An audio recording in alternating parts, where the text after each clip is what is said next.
properties. Oh, it's because of my update.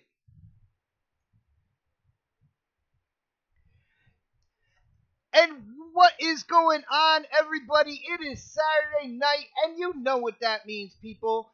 Next podcast is live.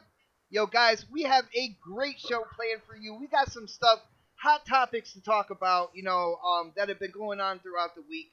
But we also have some very interesting topics that I feel not a lot of people have covered. Some things that are a little bit funny, some things that are a little bit serious. So I think we have something for everybody tonight.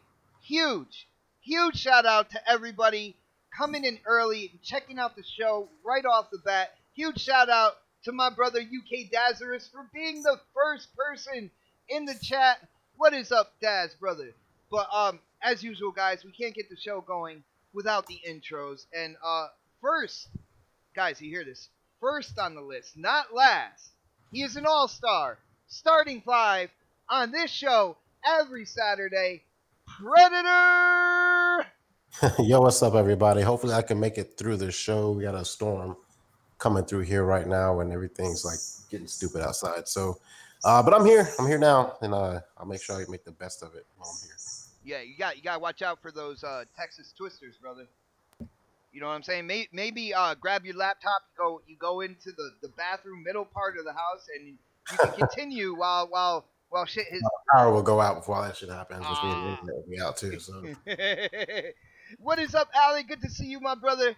But yeah, a lot of interesting things to talk about, and Predator, I love when you kind of bring the business side to the gaming industry into our topics. I hope you could do that a couple times tonight. I think we're gonna have fun, bro. Yes, of course. Yeah. All right, next on the list, coming live from the 405, and he's just trying to talk to the intelligent gamers out there. K Mega! What up, everybody? You know what I'm saying? Doing our thing. Man, playing this Shadow of War. Can't get enough of it. Already put in about 33 hours into it, man. I'm going for the win on this one. I ain't stopping until it's done. I think you like what I call no-life games. Like the big, wide-open games that have all this types of shit to do, and you just kind of get lost in the world. Is that like your favorite type of game, bro?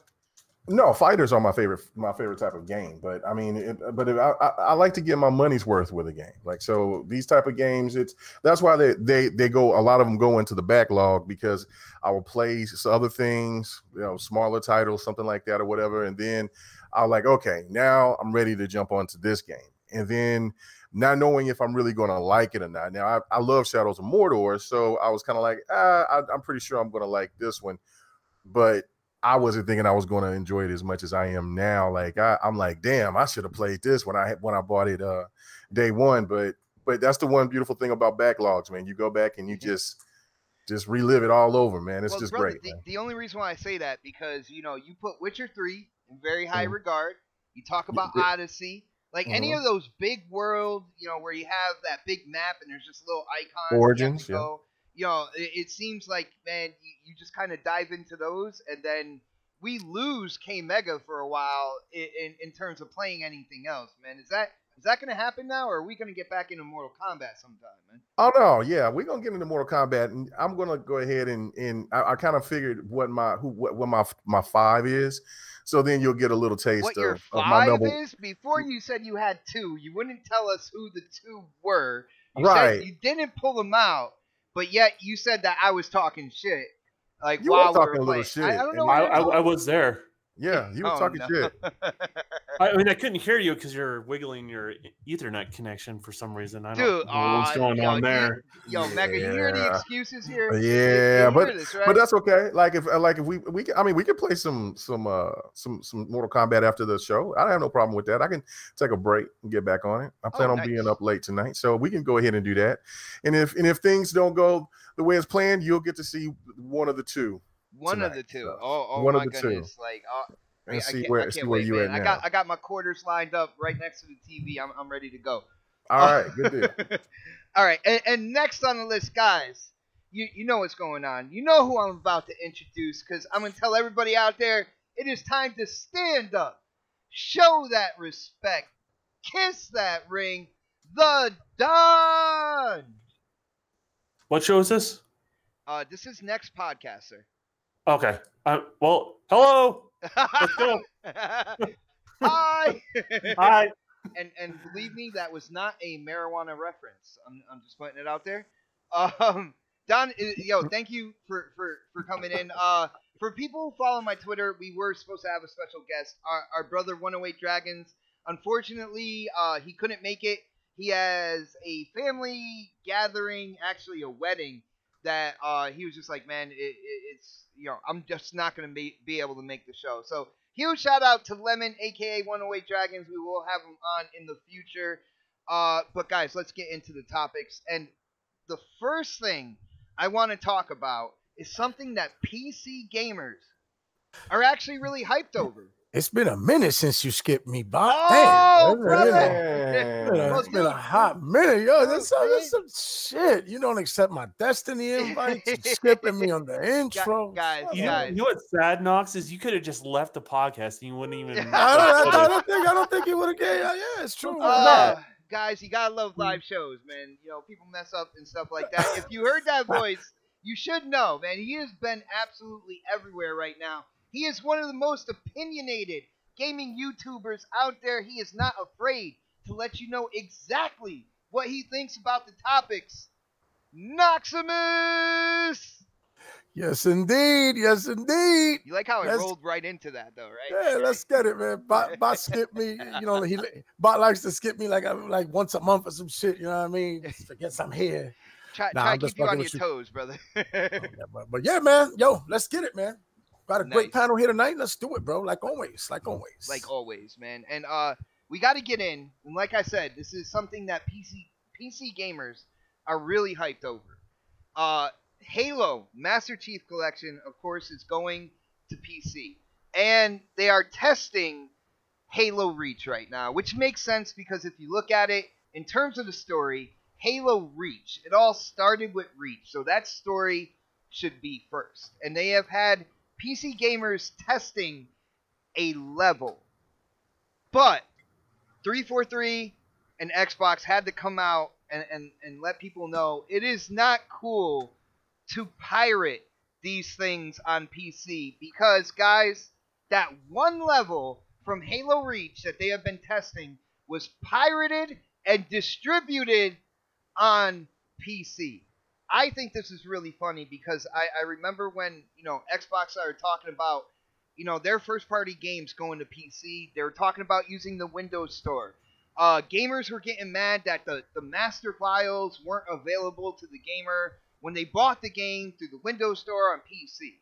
And, of course, Xbox came out and said, well, we want to try to protect the IP. We don't really want it pirated. That's why we weren't giving it to them.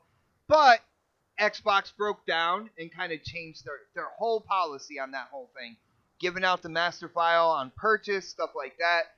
I'm gonna start with Don here on this, dude. What do you think about people pirating the one test level for Halo Reach? Does this mean that the hype is really kind of like building to have the collection on PC?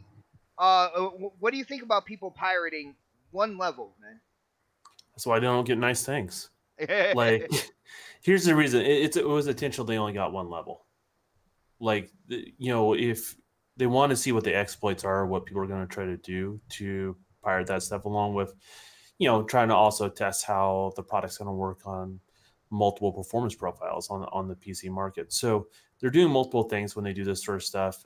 It's new for Halo in that engine, and they kind of get it up and going on the PC side of things. And they want to test all this stuff before Halo Infinite comes out. They want to get all these sort of bugs worked out. They want to take care of all these exploits and the cheaters and the hackers and things like that. So there's a reason why it exists out there. There's a reason why they only got a small portion of it. And this sort of thing is just going to make it take longer on PC to get the full game. Now, that's what it boils down to. Now, Don, part of my question, I'm going to ask this going down the panel as well when it comes to this. You remember back when Xbox kind of changed their policy about their first party when it came to PC? They were only selling it through the Windows Store at first. They weren't giving the master file, so people couldn't mod it. People didn't, weren't able to get into the source code and stuff like that. Now, looking at what they're doing with one level in Halo Reach, do you think they should have stuck to their guns? They should have stuck with exactly what they were thinking when it came to their first party games and kind of kept them under more security, rather than kind of like just opening it up to the open platform, PC gamers out there? I think they just need to not sit on their hands, right? I don't think this was unintentional for Microsoft or 343 to release just a small portion of it. I mean, that's what it really boils down to. So that just holds people back. And as far as that stuff, I don't know about the master files and all that sort of stuff and having, more access to certain things on the game. Oh, dude, I remember that like it was yesterday. Like, PC gamers were pissed off because they couldn't get in to the master files or anything. I get that. However, I mean, at the end of the day, cool, give you the files. Well, then it's upon Microsoft and 343 to make it a little bit more bulletproof of a game when they release on that particular platform. I mean, they tried, but it wasn't what PC gamers are used to. Well, it's not just try. There's a reason why they got one level. I mean, that it comes right back down to that, right? So, I mean, there's a reason why they got a small taste, not the whole thing, and that's what it really boils down to. So, this is why they don't get nice things, and this is one of those things where maybe the PC community should come together and say, "Hey, man, don't be doing that shit. It's not that expensive for it." Dude, it's kind of hard though. Once it's pirated, then you're catching games for free and stuff like that. It's kind of hard to deny that side of it and do the right thing. Basically, I mean, let's be honest. Well, I get it. However, don't you want the whole game, or you just want one level? I got you, but I mean, they did put out a warning in terms of banning and stuff like that. Yeah. But I don't know. Well, hold on. I got to hit that super chat real quick. Yo, huge shout out to Ricardo Willis for supporting the channel, supporting the show, hitting that super chat. He says, great live show. It's been a long time. Always caught it on replay. Ricardo, I am glad you are here to make it live. We definitely have a very interesting show tonight, so hopefully you're entertained, as well as everybody else in the chat. Mega, I'm going to go to you, man, because you like to dabble on the PC side of things. I know you play mostly on console, but you do stretch it out. You send me gameplay all the time off of emulators and stuff like that, so I know you play on PC. What do you think about the whole pirating this? And like I said, Microsoft and Xbox, they had a plan at first, only in the Windows Store, not giving out the master file. They did a complete 180 when they got massive complaints. Should they have stuck to their guns and just kept doing it the way they were doing it, man? Yeah, no. I mean, they're trying to go through a plan. It's just kind of like what Don is saying. They wanted to test the waters because they want to broaden the fan base and wanting to buy those games because of the fact that they wouldn't do it like any other way through the Windows Store. There would have been some people that would have went ahead and do it because it was Halo, and there was some that really wanted to play Halo. But overall, people wanted to play it without being in the Windows Store. So it was really smart for them not to bring out the whole game so they can have, they could have all the assets to the old game, to the whole game, and then just they do whatever the hell they were going to do with it. So they're testing the waters, and hopefully that the people that they find out that did it, they'll get banned. The one thing that Microsoft is going to definitely do is they're going to ban their ass quickly. They're going to find out who those people are. And dude, do you know how hard it is to actually track all that shit down? If they were able, if companies were able to do all that, they would have done it a while ago. I'm saying not everybody, but the people that they found, but the people that they can get a hold of, there will be some bans. There will definitely be that because for some, because how people found out about it was because of, I don't know what, because I haven't seen a video or anything about it. Maybe somebody leaked something out to show that they did that. There's ways that they're going to find some people to get banned, but there's a lot of ways to track that stuff. That's the thing is, what people don't understand in the PC world, it's getting harder and harder to do this stuff. And that's what people don't understand. people kind of reference back to 12 years ago. That's not the PC world we live in today. So it becomes much, much more harder to do these things. And that's what people don't realize. I mean, a 360 kind of right now is easier to hack than a PC. A lot of PC games, to be honest with you.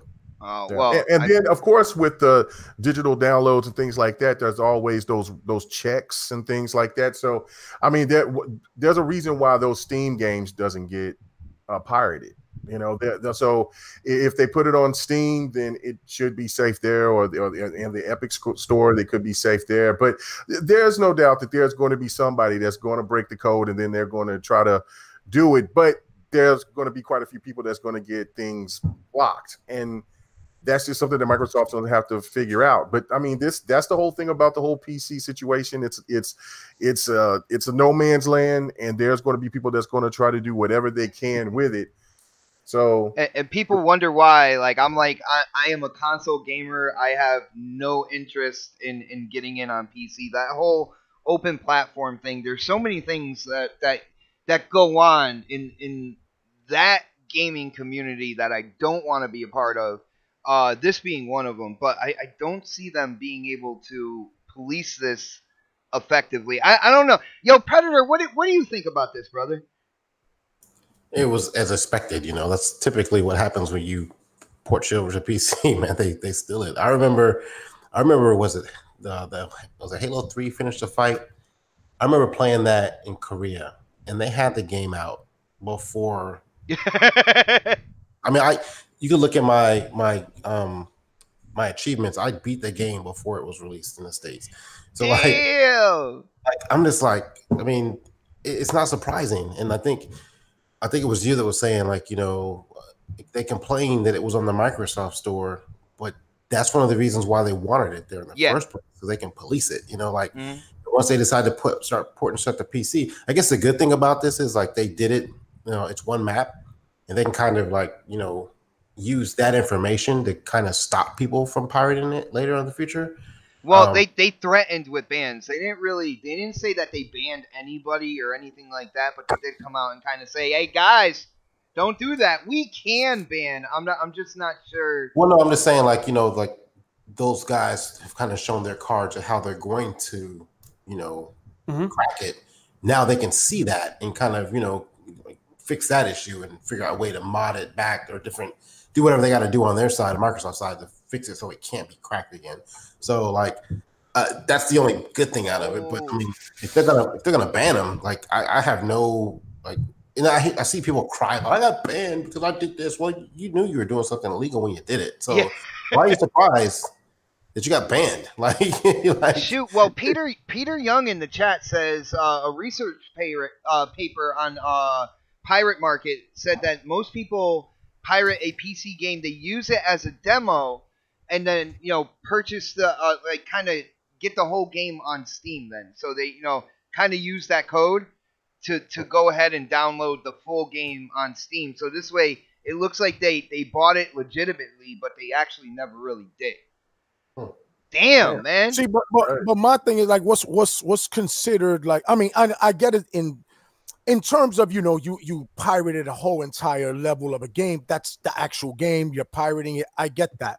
But there are a lot of other, like, things that, in my opinion, were synonymous with gaming back in the past, that if you do them now, like exploits in games and shit like that, that was just synonymous with gaming. You're not like breaking the game or stealing it or putting it out there. You just, like, maybe do like a cheat code or some shit, and they want to ban you for stuff like that. And to me, that's not right neither. You know what I mean? Like, you shouldn't be banned for that shit. No. If it's in the game, if you find a way, something, even a glitch or something, because Knox, me and you definitely know we're Destiny 2 players. If there's a glitch, if there's some way to farm something easier or something like that, we definitely look into it. Let's be real here.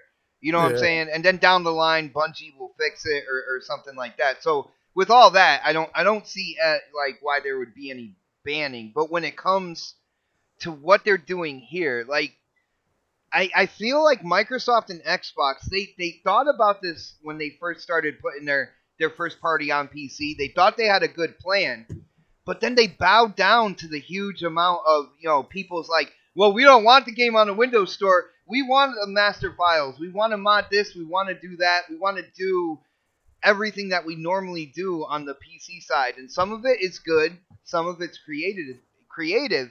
But that also opens the door for people, you know, to do negative things like pirate the game out and stuff like that. I mean, is there a way that they could give them access to stuff like that, but not like full on access to it? You know, I don't know things on the development side of shit like that. You know what I mean? So, like the I mean, that's why they gave them one level. That's the thing, is they want to know what the exploits are.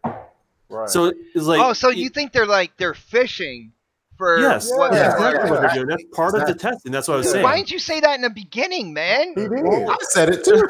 I said the same thing. I said like they're testing the waters. That's what. It's not just bug testing. This is part of it, right? Like they want to see what those exploits are and what people are doing. Then lock that shit down, man. I'm sure they're going to, but it's not just about this, right? Because think about all the negative things you hear about a PC, aimbots and other manipulations that people do to games. They want to see what comes up. they want to see how they can block those things, and they can test it in this environment. And, you know, so, you know, 343 will never say that, but that's what they're doing. Especially when you have crossplay. My bad. I was right in the middle of a vape. That's right, Daz. Hashtag vape. I do mute myself now. Otherwise, the vape police will be on my case the entire show. Yeah. Shout out to my brother Daz. But all right, let's flip this to a different thing. All right. As you can see, people are pirating one level. So on the PC side, there is a general hype to get the Master Chief Collection on PC and to play Halo. We've heard time and time again how Xbox, they only do Halo, Gears, and Forza. Halo, Gears, and Forza. And people are like, well, we're tired of Halo, Gears, and Forza. Is this a sign that people, there is still a huge community out there with Halo, and that, in fact, there is hype for Halo moving in to Halo Infinite? Knox, what do you think, brother? Yeah, I think there's always going to be an interest in Halo, especially for PC players if they truly haven't experienced it, right? If they're only PC players and haven't checked it out, there's going to be that interest there. You know, of course. Now, as a console gamer, I am interested to see what Infinite is going to bring to the table because I'm tired of the same old shit. It's like what you said. It is the same old thing. You know what I'm saying? That's what it's been. So I'm hoping that Infinite is going to bring that new, fresh perspective to the Halo franchise and to the Halo universe that I really am hoping that Gears does this September as well, because that's another franchise that needs to reinvent itself. I'm not a Forza player, but you know, so I ain't gonna comment on that. We know you're not a Forza player, but you definitely did try Forza Horizon 4. I did, and it was dope. It was dope. I could see how, you know, car racing enthusiasts and all that shit love it. You know what I mean? I can't deny that game. See, Knox, if you had the experience to drive a finely tuned Dodge Omni, I think you'll be into that game. I'm just gonna say that. I don't even know what that is. Yeah, dude, it's a little hatchback. It's an American hatchback from like 1987. Man. But it's nothing America should be proud of, to be totally honest with you. That you know, that franchise looks like it's still, you know, got its fans very interested and very into it, and not asking for, you know, for a little diversity or something a little new. But I think that fans of Halo and Gears are absolutely asking for that, a large majority of them. And well, let's be honest, when it comes to fans of those franchises, they wouldn't be billion-dollar franchises if they didn't have a huge community of fans. Am I right? Yeah, absolutely. All right. Well, let's switch this up to Pred. Pred, what do you think, man? With people like risking, you know, getting banned and stuff like that for one level of Halo Reach, does this show that people might be kind of like undercutting the type of hype that Halo can still generate out there in the gaming community, man?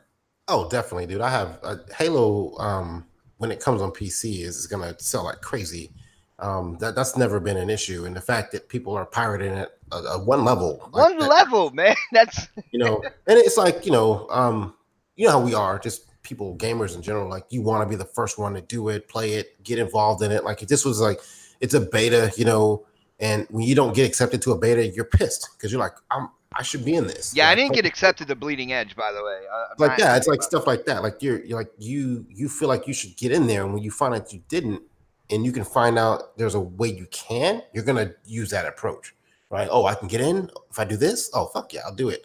Like, so like I'll give myself as a prime example. I've been begging for a college football game. Like, and so I waited and I said, fuck it. I found out a way to get it on my, on Madden 19 with all the players and everything. And you play as Notre Dame, right? I play as fucking Texas, goddammit. Number Yeah, one yeah, that was on PC, college wasn't it? football. Yeah, man. it was on PC. Yeah. But yeah, I mean, it was fun. But like, you know, we as gamers, if we can find a way to cut a corner, we're gonna, with the exception of like just completely cheating on a game. There are people out there like that, but like if we could find a way to get a game and not have any repercussions from doing it that way, they're gonna do it. So like, I mean, it's like, you know, hashtag mooching. Like if you can figure out a way to get something for free without paying for it, and there's nothing that's gonna, you know, happen to you, you're gonna take that approach. So it does show that the game is wanted. Like people want to play it, especially in the PC space because they haven't had it. And those guys typically they don't want to fuck with a console, you know. So like those guys are still playing Counter-Strike from like how long like ago, you know, man? they stick to games they love and play, and they wouldn't be surprised if they were playing like older versions of Halo. Wasn't the first or second Halo out on PC? I think it was. I think at least Halo 2 hit PC, and it did create a lot of hype. I mean, but let's be honest, when Halo 2, that whole kind of like those years where people were playing Halo 2, there was just crazy hype around Halo to begin with. Yeah, and the other part of it too is like, you know, there's nothing right now in the PC space. I mean, think about it. Like what's out right now? It's like a dead space for gamers, right? Like there's nothing really new coming out, and I'm talking specifically about the PC side. Like they didn't get like, you know, they didn't get Red Dead, you know, like they're missing games on that. Like their space right now is the games they've been playing. There's really nothing new out there on the market. Well, you guys PC gamers got Hunt Showdown first. You guys had PUBG first, so I don't want to hear it. Like last year though. Like Hunt came out like in March last year. Okay. And so did PUBG, I think. Like they came out like that's last year. And you know, gamers, we move on. You know, like we get tired of playing some shit. I feel like gamers move on way too quickly now, to be really honest with you. You're like, yo, that was last year. But those games are incredible anyway. They were great last year, but what came out this year since then, let's say like the holiday break till now, that they're still playing, like what shooters came out that they're just in love with, because we didn't get a Battlefield this year. They're not playing that, you know. So like, you know, it's just dead over there right now. Like you look through the store, even the Steam sale was garbage this year. Brother, you might get some PC gamers on Twitter or MySpace as well. They might you might get some messages, man. Like after saying all that. PC gamers in chat, like let me know. Like what are y'all playing right now? Because when I jump on, I look in the store on Steam. There's really nothing on there I want to play. Like, and it's not just me like going through fucking PTSD from E3. Like, I'm just not seeing anything in the store that I want to buy. Like, I'm like, I either got it or it's just something I don't want to play. You know, remember it was bogged down with all those PUBG-like games, those battle royale games for a while, and that was like the trend. And like, there's just really nothing out there right now. So yeah, they want to play some fucking Halo. Like, it's out. It's a beta, and if they can figure out a way to play it, they're gonna be like, "Fuck it, I'm down." You know, so I would do it. Shit, I'd try it. Nice, brother. Yo, K Mega, what do you think here? You know, when it comes down to it, and you know, along with the rest of the panel, but we seem to be kind of like on the front lines when it comes to, like, you know, people talking about, you know, Halo, Gears, and Forza. They're not what they used to be, and all this stuff. Do you see where PC gamers, you know, pirating one freaking level, is that a sign to you that the hype for Halo is kind of possibly undercut when people are talking like the whole console war kind of like bullshit out there, man? Yeah, no, it's exactly what Pred said. It kind of took my thunder. Was basically like, yeah, I mean, Halo wouldn't be at the position that it is if people didn't want it, if they didn't pirate in the first place. Nobody ain't going to pirate a game and maybe have the potential of getting their ass banned for a game that they don't care about.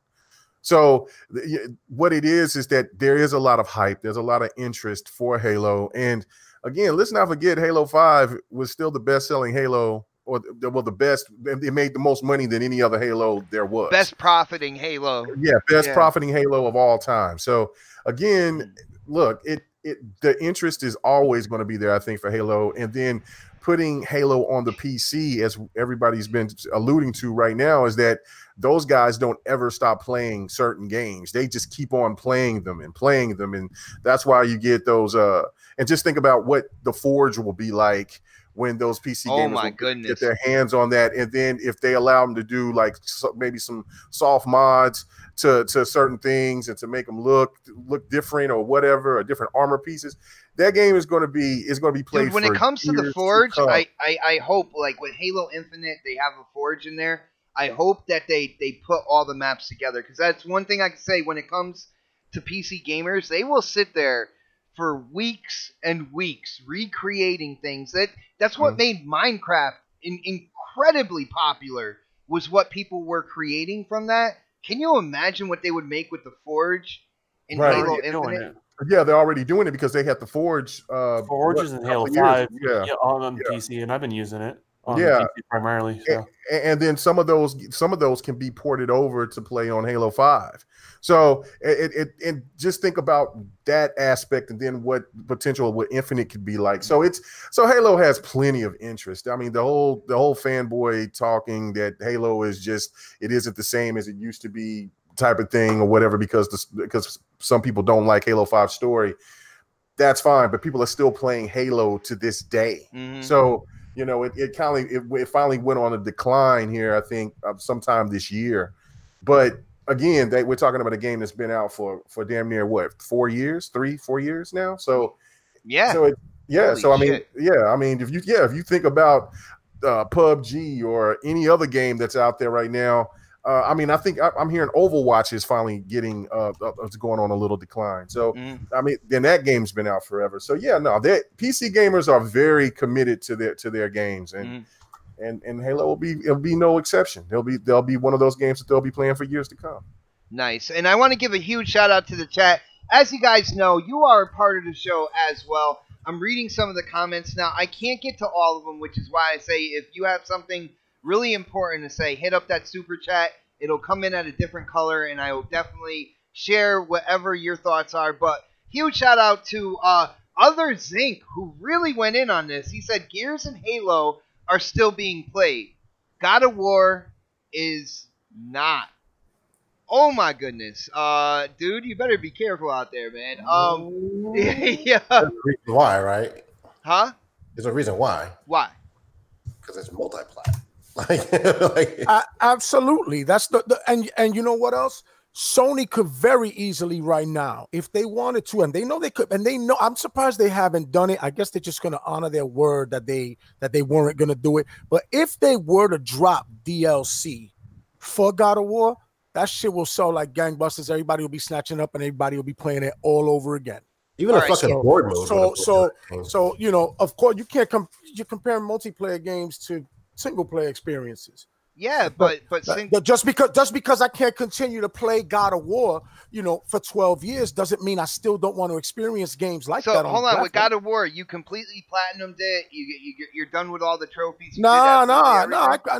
Then why aren't you going back and playing it, brother? It's the game. Because I don't play for that. That's not what I play for. I spend the money and play for what I want to play for. But to me, it's still worth it. But this is the thing about Halo that is special. And this goes with Gears as well, but mostly Halo, because Halo has a strong following on the story itself. And there's people that go back and keep playing the story mode as well. And on top of Halo has a multiplayer that people will play for years and years to come. Mm. That's the crazy dynamic, and that's what PlayStation and Nintendo would like to do with their games. That's the power of what Xbox has with That's their called the with their complete games. package, brother. Yeah, they got a dope. They're really the ones that got the double package. Nintendo does that with Smash. You know what I'm saying? People stay playing that shit. You know what I mean?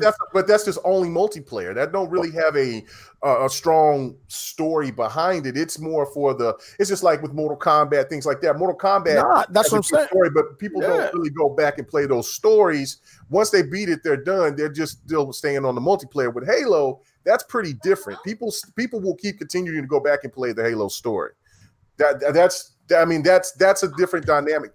Halo has a really crazy dynamic to it there, where it separates itself from a lot of games, and that's why people compare it to single player games and to multiplayer games, because it has that ability to do such, because people love that lore just as much as they love the multiplayer. Nice. Now, Don, when it comes to the hype for Halo, I know, because I first met you playing Halo 5, man. We used to go in hardcore on that game, and I know you've heard people talk about, it's only Halo, Gears, and Forza. People try to kind of downplay those three games. Do you think that's the silliest conversation people have? Yeah, let's take the most popular games in the gaming industry and let's just not include them. That doesn't we got to take those out of there. They don't fit the narrative. So and that's why those people don't get heard, right? Because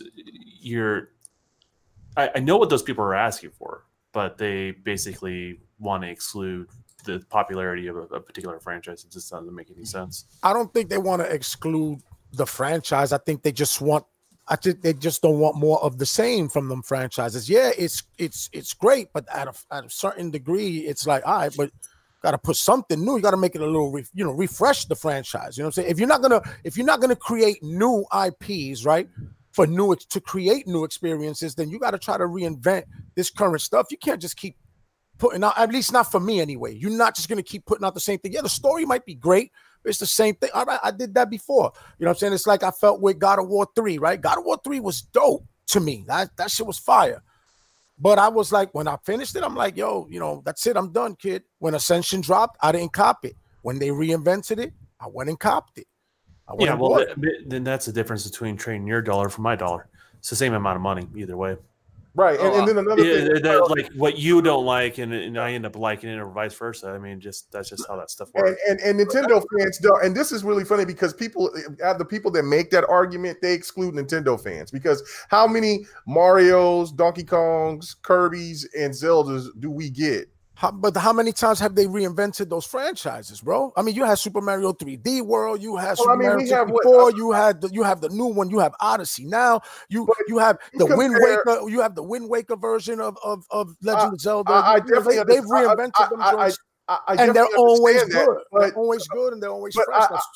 I get that, but the one thing about it is that how many of those iterations that you got for them to even do that? I mean, you get more Mario games in one generation from Nintendo than you do any other from Xbox or PlayStation, or for when the Sega was even around. That's the thing. That whole dynamic about Halo, Gears, and Forza situation is really crazy to me, because the only game that really the only two franchises that's come out multiple times is Gears and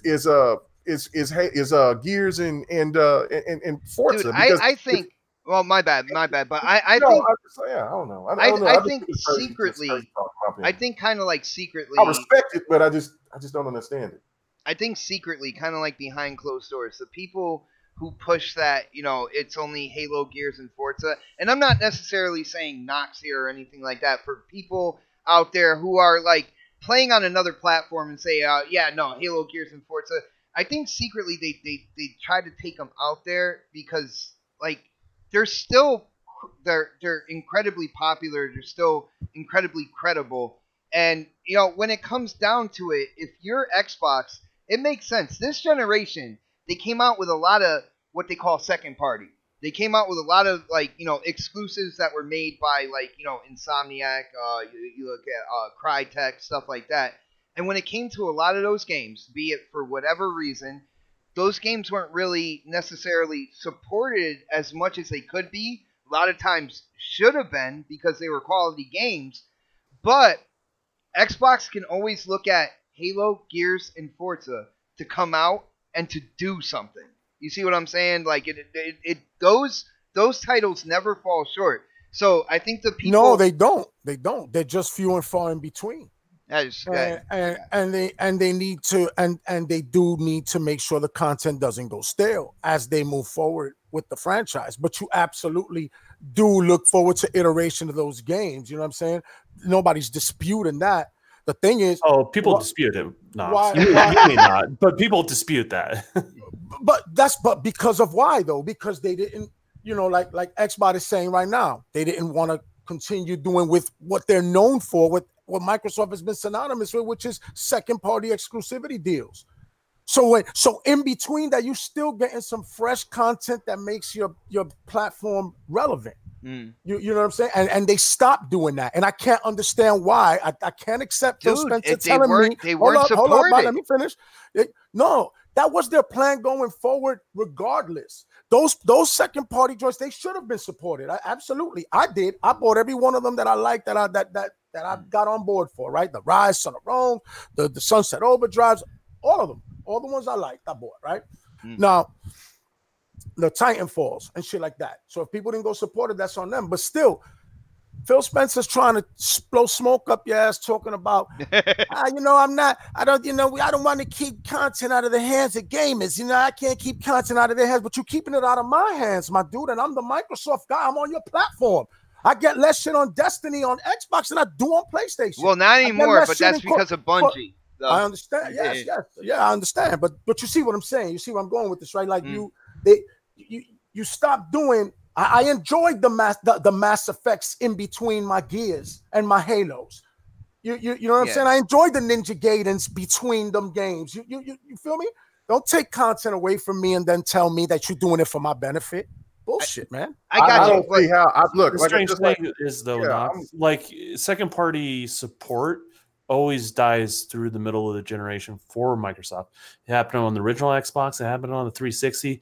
The only exception on the 360 was Gears in that situation. So they always go heavy on a lot of second party relations, and then historically, and then they wean off what doesn't work or what does work.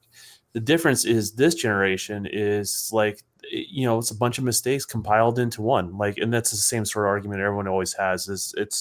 People always want to say, no, it's just this one thing. No, it's multiple things. But see, I don't think those are mistakes, Don. Like, I don't think those are mistakes. I think that's just they're trying to rearrange their business model. Like, you didn't think it was a mistake that they forced you with a Kinect? That was dumb. Do you think it was a mistake at the price point that they released the original Xbox? That's what makes it dumb. It's not having the Kinect in there. It's the price point at which you release it. But I'm just saying, all those things. You can't speak for one gamer. You can only speak for you as a gamer, as you know, right? Absolutely. So, but you compile what matters to different gamers all in one, and then you have a group of people that are frustrated. That's what it boils down to. But I mean, I guess back to the earlier question the bot had about Halo. It's a mega franchise, and moving on to PC is going to make the franchise bigger than it ever has been, and that's the harsh reality. People don't like it or dislike the fact that it's coming to PC. I mean, that's a debate for another time. But the harsh reality, it is going to grow, even with the mistakes of people pirating here and there. The franchise is going to be bigger than it ever has been. And generate even more money. That's all leading up to next year with Halo Infinite. I believe they came out and said day and date it's going to come out on Xbox and PC, same launch day. So it's just leading up to all that. Well, and that's me saying that as somebody that's not excited about Infinite. That is true, man. There are some things that you have issues with. Yeah, well, here's the thing: is like it's not like he has anything to do with the talented team that actually is there. It's an actual decision, an art direction decision. They're going with the old, and it's instead of evolving where they were from 5, and that's kind of that bugs me That bugs me so much. It makes me feel retro and going back. And I think some people like that. That's the harsh reality. So with that Splinter community, you know, they're going to have to need for the people like myself that may pass on it. And I think that's probably why, because, you know, there was a shared screenshot in terms of like running and Spartan abilities. Like they'll still be in there. Yeah, I gave you that one. Because that's I didn't want to name names, brother. You know what I'm saying? No, it's all in the public. But there was an Easter egg in the E3 trailer about all that stuff being there, at least hinting at it. So, I mean, so that gives me a little bit of hope that they're still doing that, but it's the decision on the art direction. Yeah, it's not the artistic skills. It's not the talented of the individuals or anything like that. There was a conscious decision to go very retro in the look of Master Chief, and that's just not appealing to me at all. So. It was way too bright on the green, to be really honest with you, man. I don't know. There was certain. I had certain. They were trying to get that from Halo 2. Yeah, that's where they're pulling elements from each different one. Like his bulkiness is from Halo 5. Is how they broke it down. The armor inspirations from some Japanese anime in Halo 3 and Halo 2. I can see that. And then the color and the lighting is supposed to be that lime green colors from Halo 2. Specifically, you know, that's kind of where they drew inspiration there from.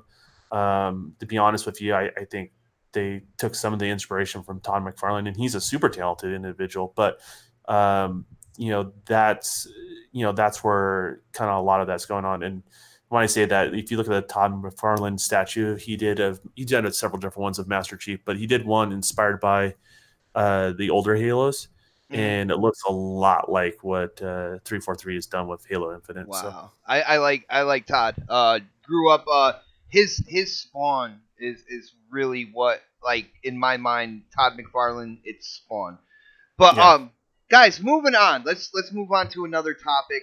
Brad Sams, for people who don't know, he has his own YouTube channel. He talks to a lot of people inside Microsoft. He deals with Microsoft, not necessarily just Xbox, but he goes in on the Surface, what they're doing with the Windows operating system and stuff like that. And one of his recent videos, he came out talking about the StreamBox in terms of the next series of hardware. And a lot of people thought that, Lockhart might have been that StreamBox that people were talking about. But Brad Sams, and kind of like his insiders, they seem to believe or suggest that they are still making that smaller StreamBox with the hardware on the inside to deal strictly with latency when it comes to xCloud and streaming games. Now, he was really broad when he was talking about prices. He started at like $60, ended at like $85. So he was kind of all over the place when it comes to price and stuff like that. But supposedly, it's still in development, which I think is a smart idea, especially if you're going to really go in terms of xCloud, really going to market, streaming games. I know streaming games to all your devices and stuff like that, but in my mind, to have a smaller box that has hardware dedicated to make sure when you hit left on the joystick, it feels like, you have a full set console and you're getting the same type of response, and for a lot cheaper of a price point than getting a brand new console and stuff like that. I think it's a good idea. I'm going to go to Knox on this. Knox, I know you're not necessarily the biggest fan of, streaming games or Microsoft basically promoting xCloud as much as they do and stuff like that. But what do you think about the StreamBox? Do you think Brad Sams is right here that they're still developing it? Do you think it's a smart idea with what they're talking about lately when it comes to gaming? And would you try a box like that, man? Look, man, I mean, I know.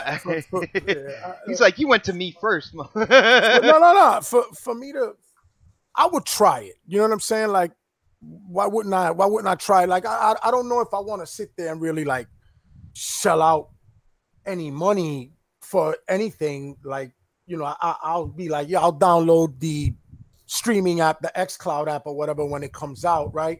And maybe try whatever promotional deal they do. But I know that I'm not gonna be invested in that, my brother, because that's not the way that I want to consume my gaming, man. I don't want to stream. I'm not. I'm never going to use it. So for me, I'm never going to use it. So Knox, how happens if we added more services to the deal? Would you go for it then? More services like what? That's just more shit I got to pay for. Okay. You know what I'm saying? Like what services could they possibly add that are going to entice? I don't know. I'm just asking you. Nah. I mean, the service is like playing games from your library. I'm going to assume, right? From your library, either, through the cloud, right? You stream it, or you sign into their model and whatever they allow you to have access to, for that month, and however they're going to spin it, right? But when am I going to do that I can't just come and play right on my console? I'm not going to play video games at work on my lunch break. I'm not that's me. I'm not going to consume that. So I'm not going to be interested in using it. The only way I'd be absolutely interested is if it functioned exactly like a console, only I didn't need the console. But it has to function exactly like it. The lag, everything, zero lag, and that's never going to be the case. So the only thing we could do is try it until see, if it's, just to check it out, see how far along they are with it. That'd be my interest to try it out. Let me really see if this technology really is gonna be the shit. It's gonna be the future, as everybody's so saying. Well, with the StreamBox, I believe Phil actually went on record when it came to it that they do have hardware that when it comes to a StreamBox that they could use to really minimize any type of even like slight latency. I think they might have patented it. I don't know. I haven't checked it yet, but to the point where they have this type of hardware, and they said that when it comes to a StreamBox that would be in there, and that would be why you would have that box next to your TV instead of just streaming directly to your TV. For the people who really want the best and most optimized experience when it comes to a game being streamed, in terms of being processed and then streamed to your house. I don't know. I think it's a good idea. Don, what do you think? If I have a box, I'm gonna always want to download it. But go ahead. I got you, man. But when you're looking at anything between $60 to $85, it's not too much of an investment. You know what I'm saying? Yeah, true. Fire TVs and shit. Yeah. Don, what do you think about this, man? Do you think this is still a thing in Xbox's camp, and do you think this is a smart decision to go ahead and kind of fully develop and try to get it out there to the gamers, in terms of streaming and stuff? It just depends on the price point where they can get it at. Streaming is always going to be a different experience, and that's something I always want to be very clear with that. So consumers have to decide what type of experience they want. Do you want something that's going to be less lag? It's something that's going to have less artifacting, it's going to have a cleaner image, then you want a console under your television. If those things don't matter, if those things are not even in your vocabulary, then maybe this is an entry-level product for that consumer. And so that's the thing, is let the consumers decide where they want to go. And I think that's what Microsoft's plan is. And, they're always toying with stuff to like who knows? I mean, here's the thing. The Xbox One controller at one time had a smelling cartridge in it before the Xbox One was released. Yeah, this is a real thing. You can Google it right now. They actually had a controller that was supposed to give off certain scents. And they experiment with the idea. They realized, well, that doesn't fly, right? And then they moved on. So this could be very well this, right? I don't see there's anything that, say, your standard Xbox One can do what this streaming box is. The question is, can you bring the cost low enough that it makes sense? And it's kind of like a deferred rendering concept that people keep talking about, where it renders the bare minimum, essentially. And then what happens from there is it essentially overlays all the additional detail remotely, and then basically beams it back to the device and almost kind of overlays it. Is kind of how it works. But the concept, at least, of what everyone's been talking about. So we'll see how it all pans out. But at the end of the day, I just don't know if that's going to fly for certain consumers or not, and if they're going to be able to expand the audience. I really feel like out of that $2 billion they're talking about, I feel like there's an additional anywhere from 2 to 6 million additional gamers they can get on their platform by having streaming. Brother, me being a dad, this is the thing. Me being a dad and our whole family, O-Snaps, she does streaming, she plays games, all of our kids, play video games and stuff like that. If there is an option to get them, their preferred kind of like system, the kids love their Xbox, Yeah. Gotcha. If I can, instead of paying the few hundred for a piece of hardware for them, if I can pay anywhere between 60 to 85, and they can have quality experiences playing their games,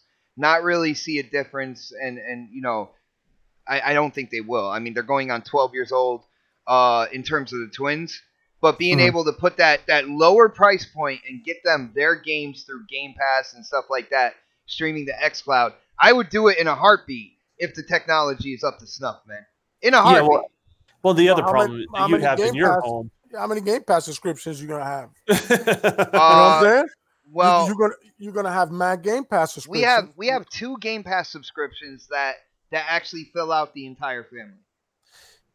Here's the thing, Bot. You're going to have and I'm not going to try to burst your bubble, but you're going to have some issues with networking in your home with that many devices trying to stream like that. Isn't that port forwarding you're talking about, man? Yeah, and then some routers only allow port forwarding for one device on there, so you're going to have some challenges there. So I mean, you ever want to take doesn't a mean vacation? We can't get past those.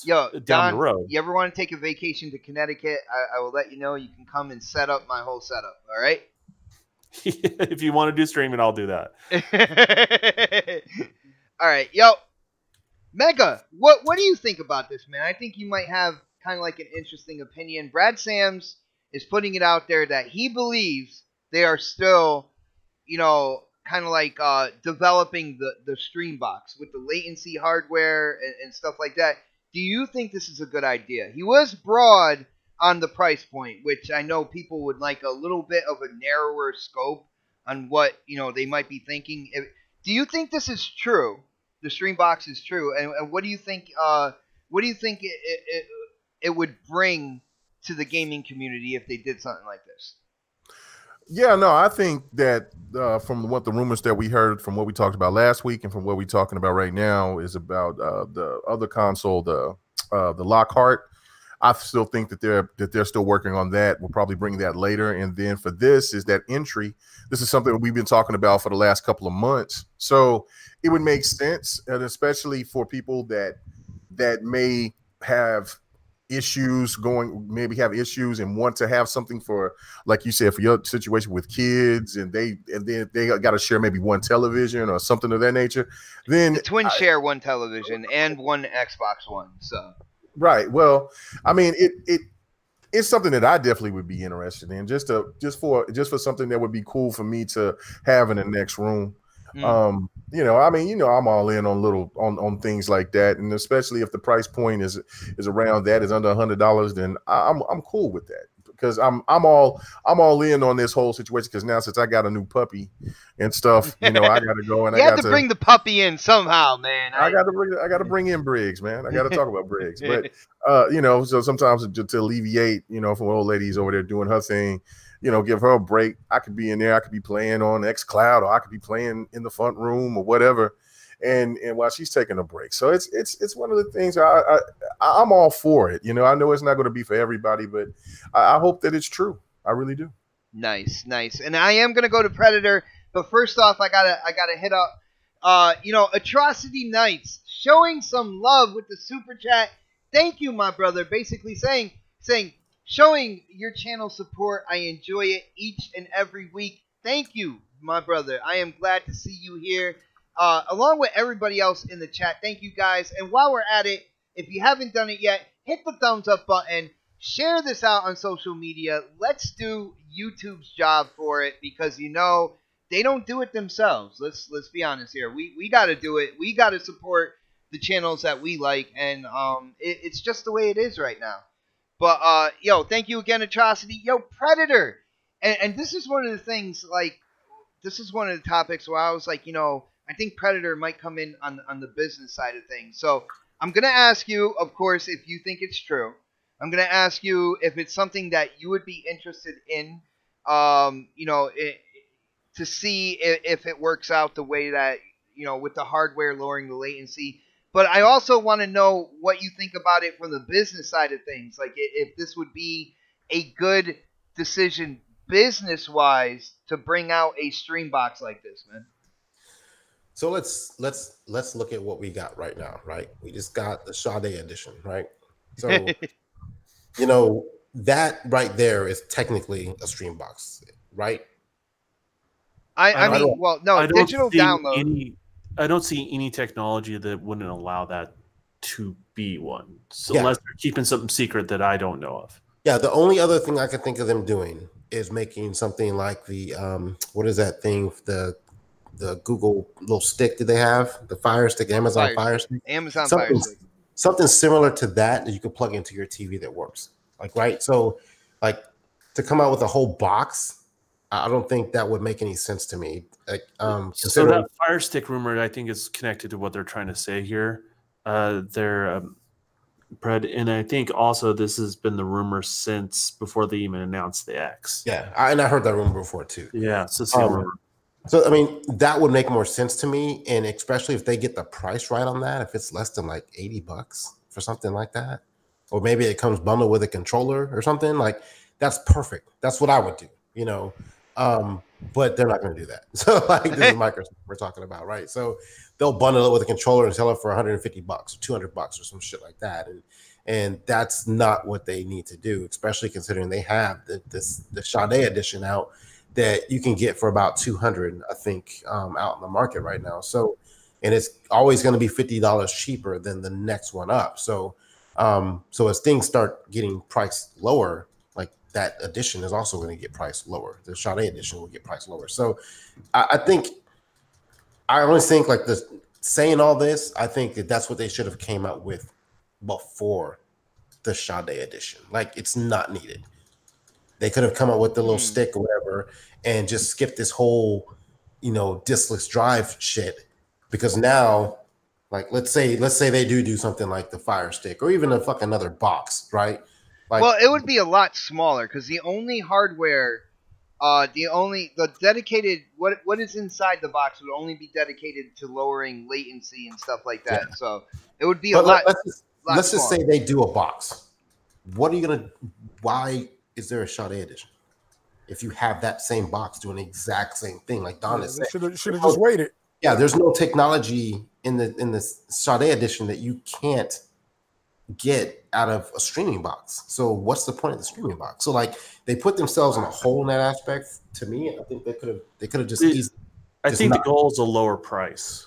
And that's fine, but yeah, I think that's the end goal. So as much money as they wasted on research and development, I won't say that. I mean, fuck, what did they do? Just took the fucking disk drive out of it? So, yeah, they didn't do any R&D on that. They didn't put another case on there, so really they didn't spend any money.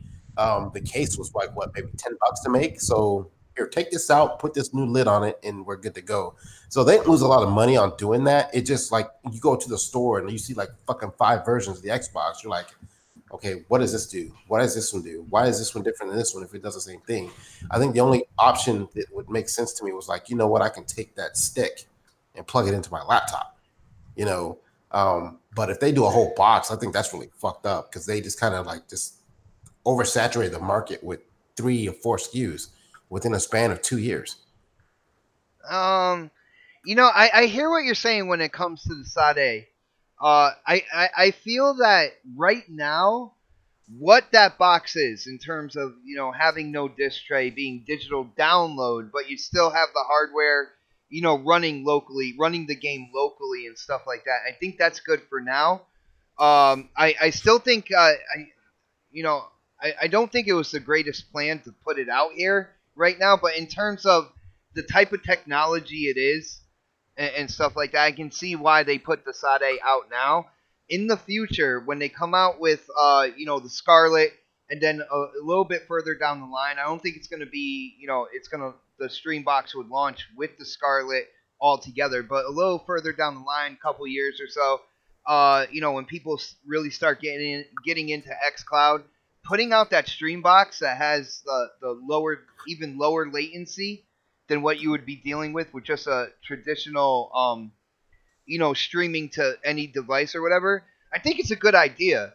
Like the whole Fire Stick thing that you're talking about, I don't think that is big enough to put that type of hardware into it in terms of that whole latency thing. And I think a lot of it, at least in my mind, depends on whether or not that hardware works to lower latency to the point where you forget you're streaming the game.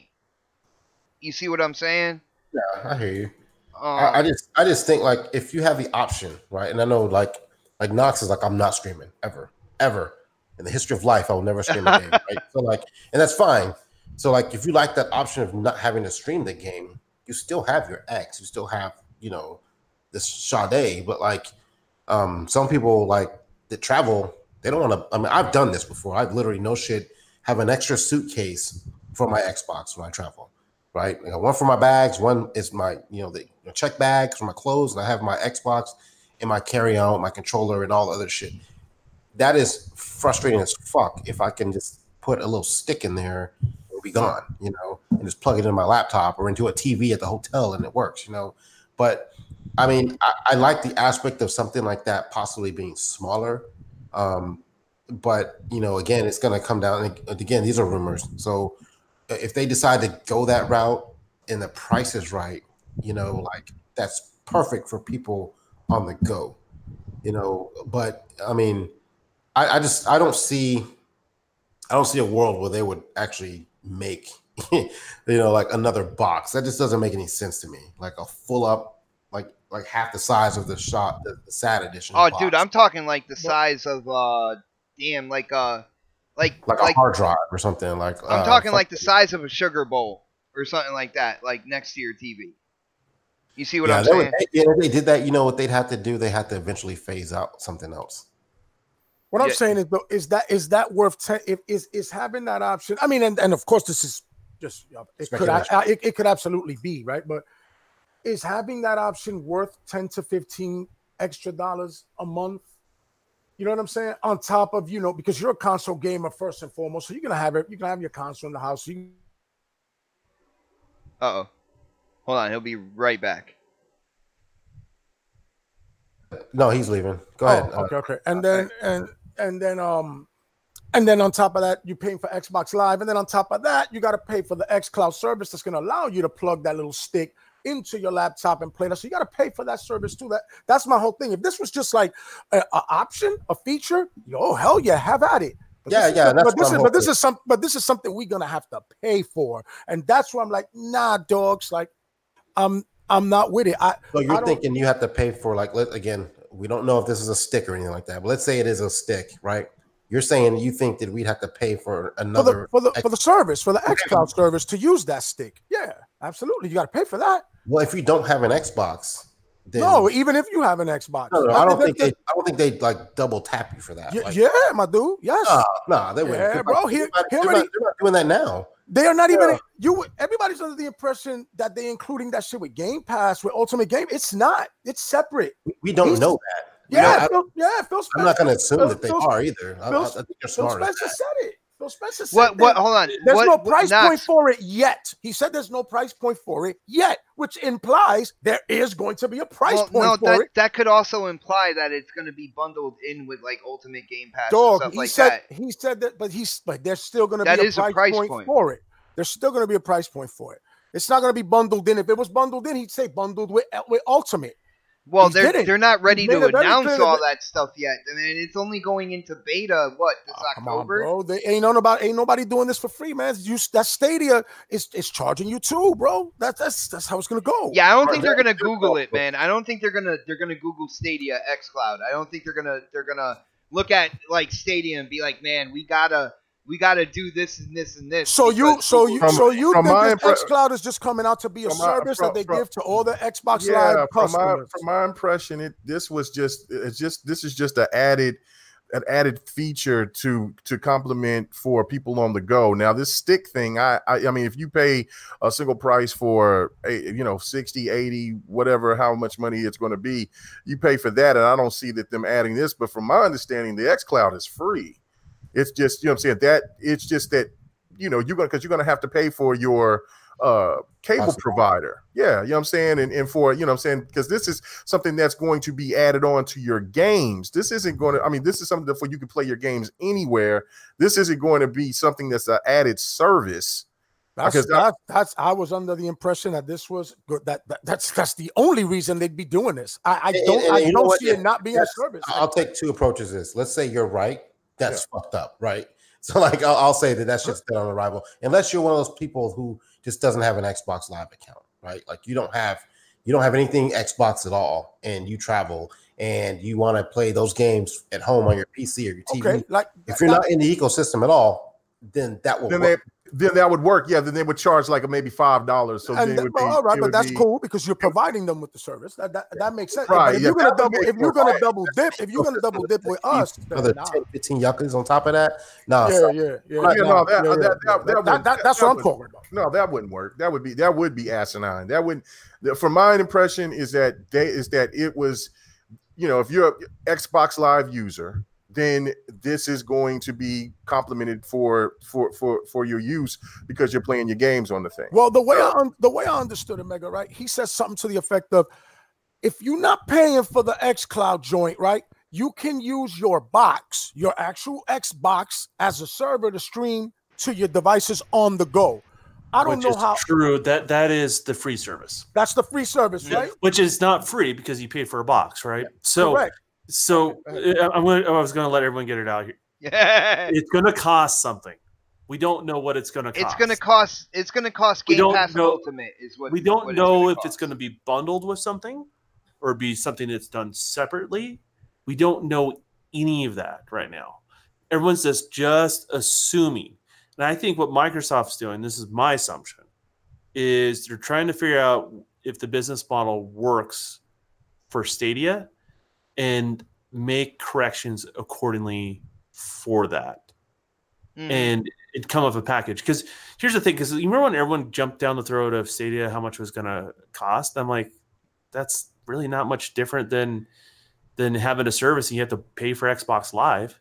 You know what I mean? So, you know, the business model is just going to be different. So it's a different consumer. That's why I keep telling people it's not going to be cheaper. It's just going to be a different business model and a different way to obtain money from the consumer, right? So that's what you guys got to keep in mind. Like, okay, if you pay for a service, hey, it's cheaper from a month-to-month basis, and people like that sort of stuff. But it may be cheaper just to buy your console outright and play on that way. So it just depends on, you know, how it's all going to pan out. But yeah, it's going to cost something. We just don't know what it is, and I'm sure they're obviously aiming for value, but we'll see. Yeah, they wouldn't go off and be like, you know, you can use your Xbox One Scarlet or your Scarlet as a server and stream your games to whatever device, like around the home and stuff like that, and say it's free if they weren't planning on some type of price point when it comes to like xCloud. This is Z Black Rider is saying the same thing that I understood when I talked to the guys out there that was talking when we was talking about xCloud, and he said if you're under the Ultimate, then xCloud service is covered. So that's probably the extra fee that could be a part of whatever. That's why they're probably trying to force, hey, get this Ultimate Pass, and it's the best way that you can. I mean, but you know, I ain't hear that though. It would make sense, but that makes sense though, because but that's what I'm saying. Like that's when I asked him, he says if you have Xbox Live, but he could have meant Ultimate, you know, then you should then there's no fee. So now that we were talking about the beta as well, so that's most likely just going to be out there for a certain group of people to get out there, and it's going to be free or whatever. I'm an insider, man. They better hook me up.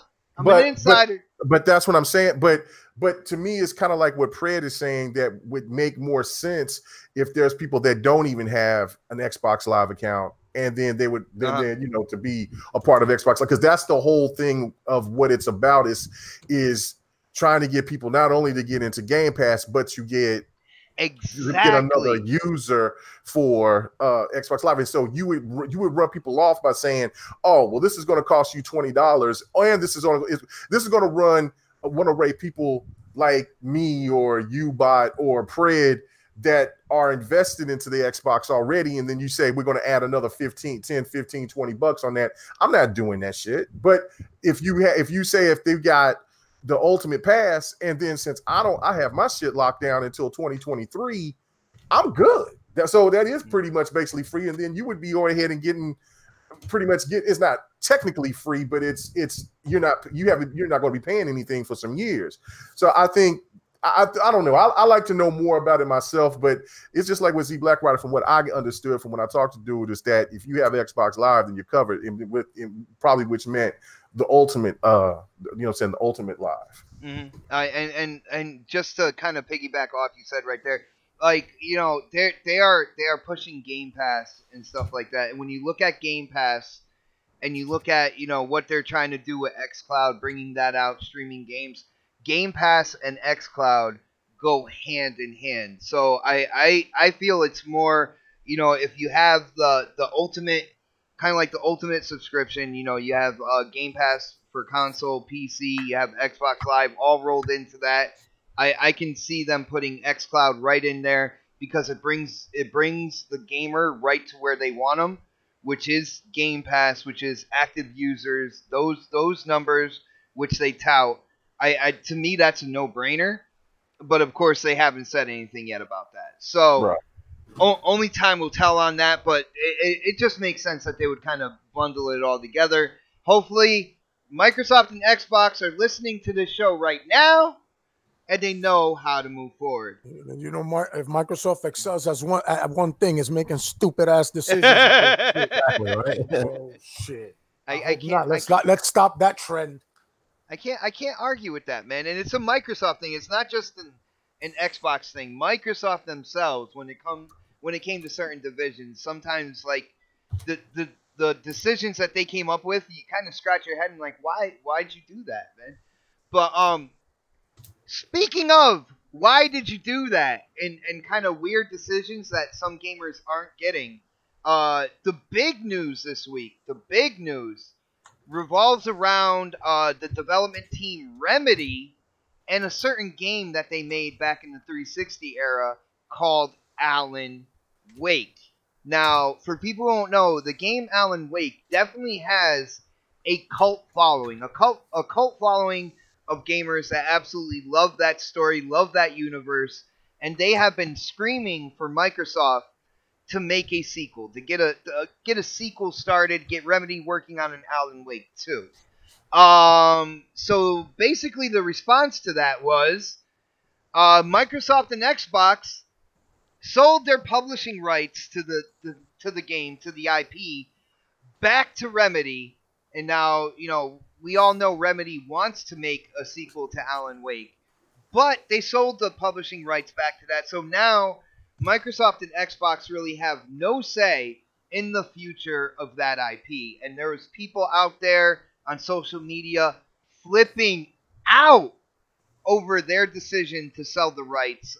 It was pretty much the theme going out throughout the week when it came to Xbox. Let's go to K Mega. K Mega, what do you think about this deal? What do you think about kind of like I want to say kind of like the gamer outrage in terms of, Microsoft selling these rights? Do you think it was a bad decision? Are you an Alan Wake fan? I mean, just share your general thoughts on this business decision, man. Well, for me, it's kind of like this. I'm happy for Remedy because, I'm a big Remedy fan. The fact of it is that, look, I don't think Xbox was going to really gave a damn about Alan Wake. Because why though? Because it didn't sell. It just didn't sell. It didn't. I mean, to this point, it's only sold 4 million copies.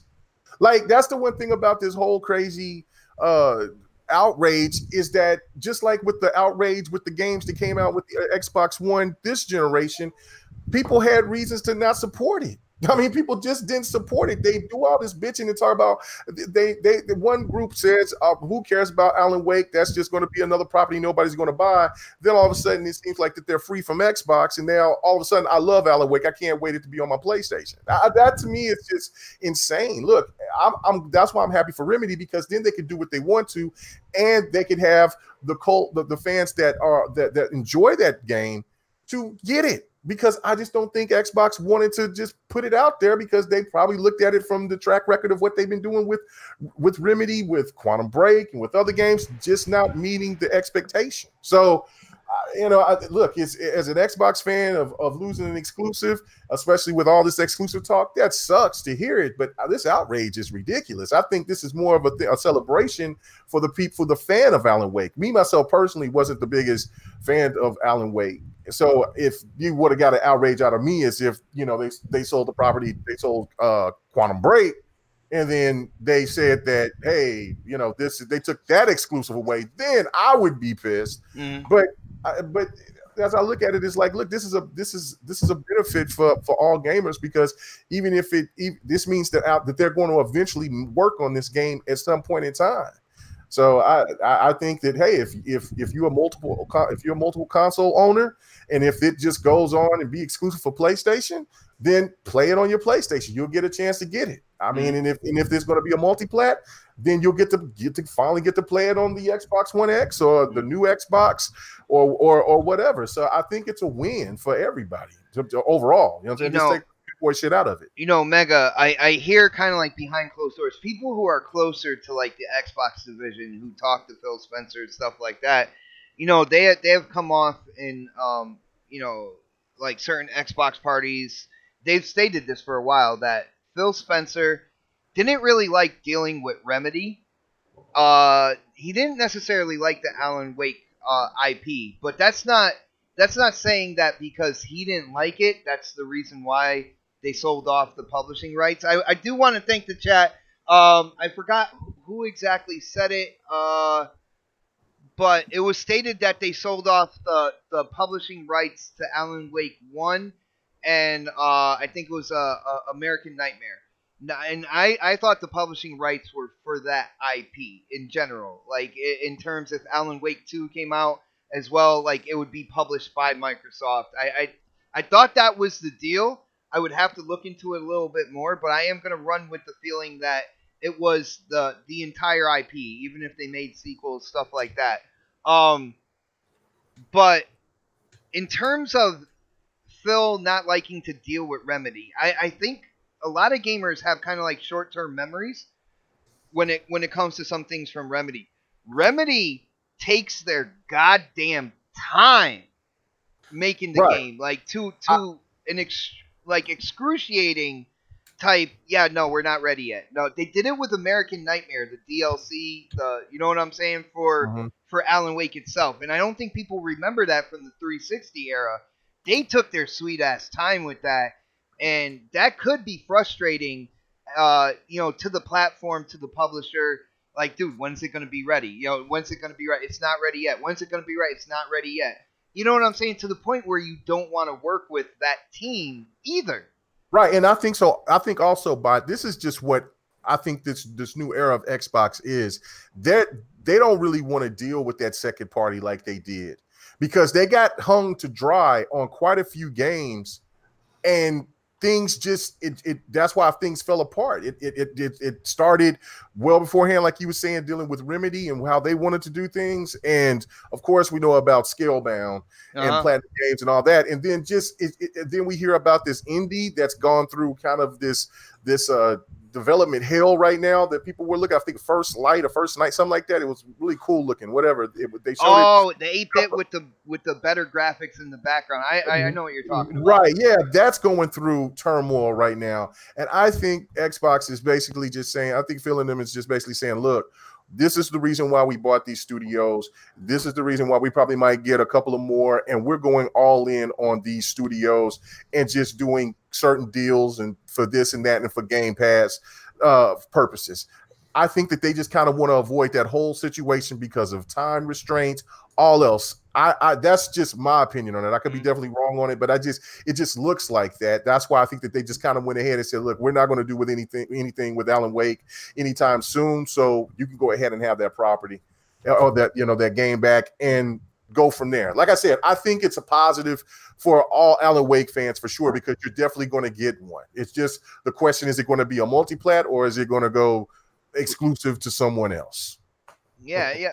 Who wanted to chime in? I hear somebody. I'll chime in real quick. All right, Fred. What do you think about this, brother? It is the biggest news this week, in terms of gaming. Everybody has an opinion about it, man. What do you think's going down with Alan Wake, brother? I enjoyed the game, but it really wasn't the blockbuster that I think everyone wants it to be. Did it have a promise? Yeah. Like I always think, like, if you have a decent franchise that you think you can do something with, like, give it a chance, right? Mm-hmm. Like, don't just throw it out in the trash. Like, I think Alan Wake could have been a great franchise going forward had they considered actually making a sequel. I know we had the American Nightmare DLC or whatever, but like they never really did anything with it. And like Ken Meg was saying, like, didn't seem like they were planning on doing anything with it. And in all honesty, Blair Witch kind of looks like that game anyway. So like, dude, yo, we did that live reaction. Like, yo, is this Alan Wake 2? Yeah. But this is what they do though. Like, and this is my only knock about this whole process, right? If they're willing to do this with this franchise, would they be doing this with others that they own? Like they have publishing rights for, like some of the ones that we've been asking for. Like Alan Wake was one of those ones. Like, even though it didn't have a huge fan base, it did have a following. And had they gone through with it, and made another game, you never know who you might bring in. It could have caught fire. It could have caught fire, and other people who hadn't played it before might have jumped in and started playing it. You don't make the game the same when you make it again. You make it better. So take the things they made wrong with Alan Wake and fix them and make it a better game. You build off of it. You don't, like Halo, like 2 should have been better than Halo 1. Halo 3 should have been better than the 2 and 1. Like, you make the game better, right? And the thing is, like, you have people asking for we can go through this list of games we've asked for from Microsoft that they own, right? Like, whether it's 1 vs. 100, whether it's Conquer, whether it's, shit like that. Like, everyone has their games that they want. Their Lips. Yeah, like, everyone has their games that they're fans Why, of. nigga? Right? Why? We've asked. Love Lips, man. We begged Microsoft to hey, revisit this, at least look into it again. And we don't get that. What we get is, Phantom Dust. Yep. We'll get a Recore, like we'll get games like that. And like people say, like, well, they're out of touch with their fans. Sometimes they kind of seem like they are. If it was a business move, this is just one game, like, right? Like, it isn't like the entire library of games they have there sitting there, but like they did it with this game, right? And my biggest issue, this is my biggest issue with this. Like, it's fine. You gave it back to them, right? What did you negotiate with that? Because we see what they're doing with what's the game they have coming out? Control? Control. Yeah. We see how it's marketed through Sony, right? Like how fucked up that, right? Oh, Sony gets X, Y, and Z, and Microsoft gets none of that, right? Like, what did you do as a business to say, hey, we will give this back to you? We'll take your money. But what are you going to give us in return? Day one release Game Pass. Yes. Do you want to put it on Game Pass, or do you want to, release it on our platform a year early? Something. But like, I don't think Microsoft does that kind of stuff. There's like, oh, we'll just take your money, and they don't negotiate anything. Like this game could easily be only on PlayStation and PC, because we don't know what they negotiated. It may have been in their contract initially, though. You got to keep that in mind. This may have been part of the early, like, they had the buyback option after a certain period of time. So this may have been just part of the contract. And you're right. It could have been part of the contract too. But like, yeah, from my understanding, they paid money though to buy this back. At least that's what I saw. Yeah, but it's kind of like when you have, like, for example, you see this in movie actors, right? Like, you get paid this, but you can negotiate your contract after the first movie's made. And when you talk about sequels, but you are already kind of signed up, but you can kind of negotiate all that stuff. I've looked at contracts. I'm in those sort of stages right now, and I'll tell you right now, this is something that comes up. It's like a standard, like, offer. Okay, so let me say this: like, imagine a dumpster fire that's going to happen if Alan Wake 2 is on PC and PlayStation 4 only. Like, That should have been talked about, at least discussed at the table when they did this. Like, that's my issue with Microsoft. But the thing is, you don't know the impact of that that far down the road, right? Because here's the thing: is let's say the opposite happened. Let's say Alan Wake did really well, like did 3 times the numbers it initially did. We do know. But let's say that happened, right? Microsoft and both Remedy would have gone back to the table if the relationships were strong and great, and they want to continue to work with one another, and that stuff would have got renegotiated. But the thing is, I don't think anything got renegotiated from the original deal. At least that's my theory. Is I don't think anything got renegotiated. And because obviously they just haven't been making sequels, they pitched some other deal to him with, with Quantum Break, yeah. So they pitched Quantum Break to him. So I mean, obviously, this kind of just petered out. I mean, that's what it boils down to. And who knows? Remedy may have never had the money to do it back. You don't know how that's going to play out. So, these sort of options are brought to the table. It just depends what that initial contract is, or if there's anything that was negotiated later on, or whatever it may be. And there's all sorts of different types of contracts, right? There's, I think when you look at, not Alan Wake, but Quantum Break, that may have been part of the negotiation. That hey, we won't update that. If you guys want to buy it later, that's fine. And that's kind of like gentleman's agreement, because there's no update on the contract. But if you sign over the rights to Quantum Break, because Microsoft does own Quantum Break, and that's a little bit different on this particular situation. They actually own the IP on Quantum Break. Then it's a little different story. So, we do. So the question is, we're talking about the here and the now, right? But this whole thing spans from the initial, before the game was in its concept stages, to now. And you have to take all that stuff into consideration. And the harsh reality is we don't know what those earlier conversations is. We can just let you assume. That's the problem. Guys, so, I feel like, and I know me and Knox has definitely talked about this. So Knox, you can chime in. We've talked about this on Xbox Nation, on Crossfire.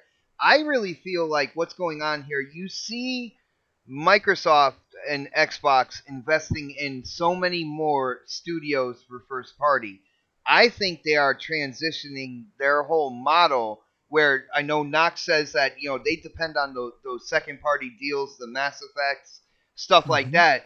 I feel like they're transitioning, and with them transitioning, they are trimming off kind of like existing contracts, man. But they're not even trimming off. They just cut it completely. They're not trimming. A cut is a trim, brother. No, that's not a trim, bro. That's a straight up. They severed it, bro. You know what I mean? Like, they wouldn't have lost anything had they kept it. You know that's what I'm saying. Like, the problem here with Alan Wake is, bro, that hardcore gamers that don't feel like they're getting those quality AAA. That's all it leads back to. Deals say, damn, bro, you're not even giving us that, and you losing shit. You just getting rid of shit that we've been asking for. At least that's the way that I'm seeing it being put out there. You know what I'm saying?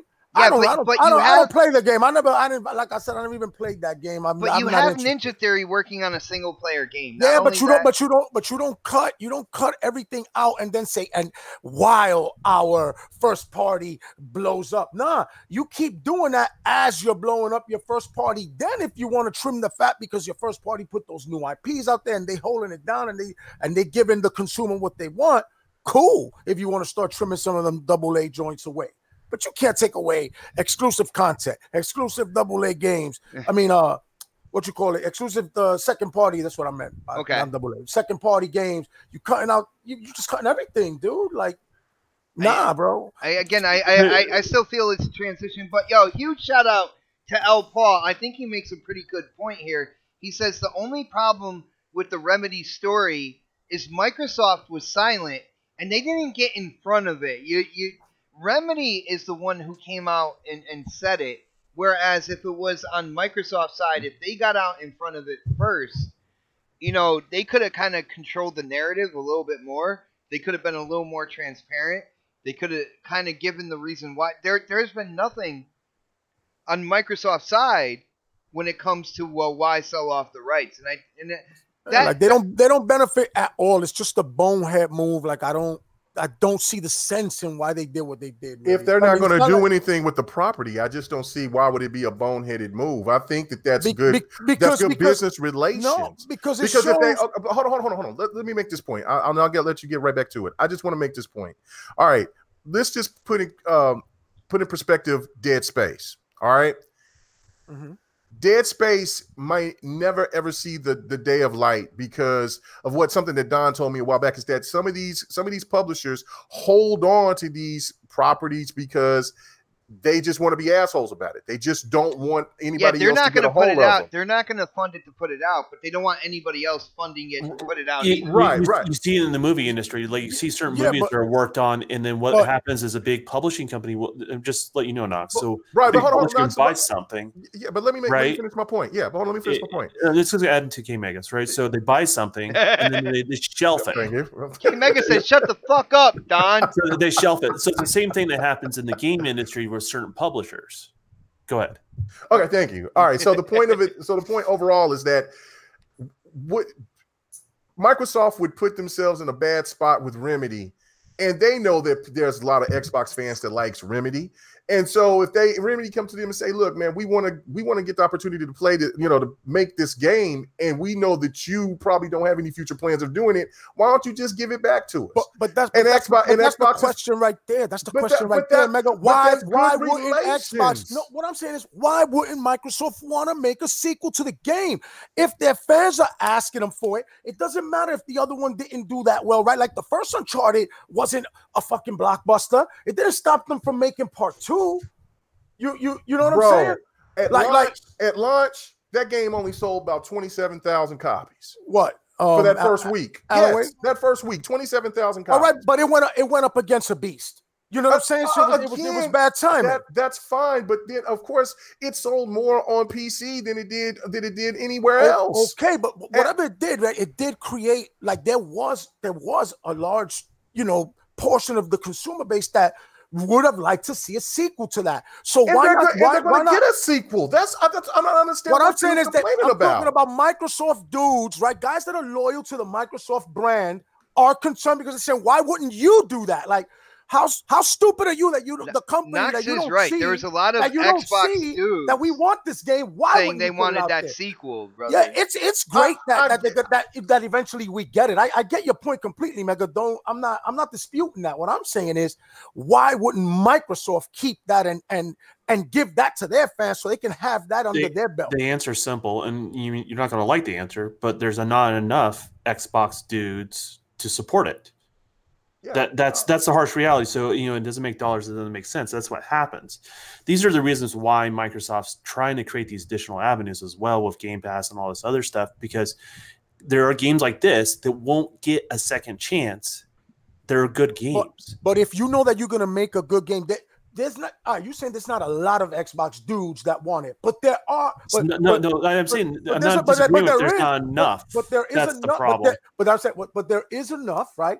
Where if you put it out there, it's going to get out there. Then that word of mouth and that buzz, if you put out that banger, that quality product, the word of mouth will spread and you could potentially be launching a major exclusive franchise. I mean, it's easy to say, but that's what it is, right? But it's easy to say, but it's not in order to make an omelet, right? But if it's your wallet, though, are you going to invest? Would you invest?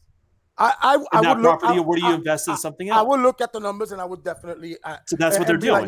That's what they're doing. Is they're looking at the numbers. That's what you got to understand, Knox. Is they are looking at the chances, my dude. They're being safe. They don't want to take chances. What it is that it took a lot of chance to do a new IP. That's how it works. Yeah, that's why we don't have new IPs, bro. Because they don't take chances. Okay, yeah, but this is the thing that I still don't think that you understand overall. Like, I get the fact that you're saying why Xbox just didn't keep it under wraps if they weren't going to, if they didn't have anything for it in the future plans because they got their money invested into all these other properties and working with them, then they're going to be on the back. Remedy is going to be pissed off. It's like, man, we got a space right now to work with it, and that's in keeping in good faith, because that was their biggest issue coming into this generation, is that they had so many bad relations with other devs. They're trying. That's a good point as well, man. No, they absolutely did have bad relationships.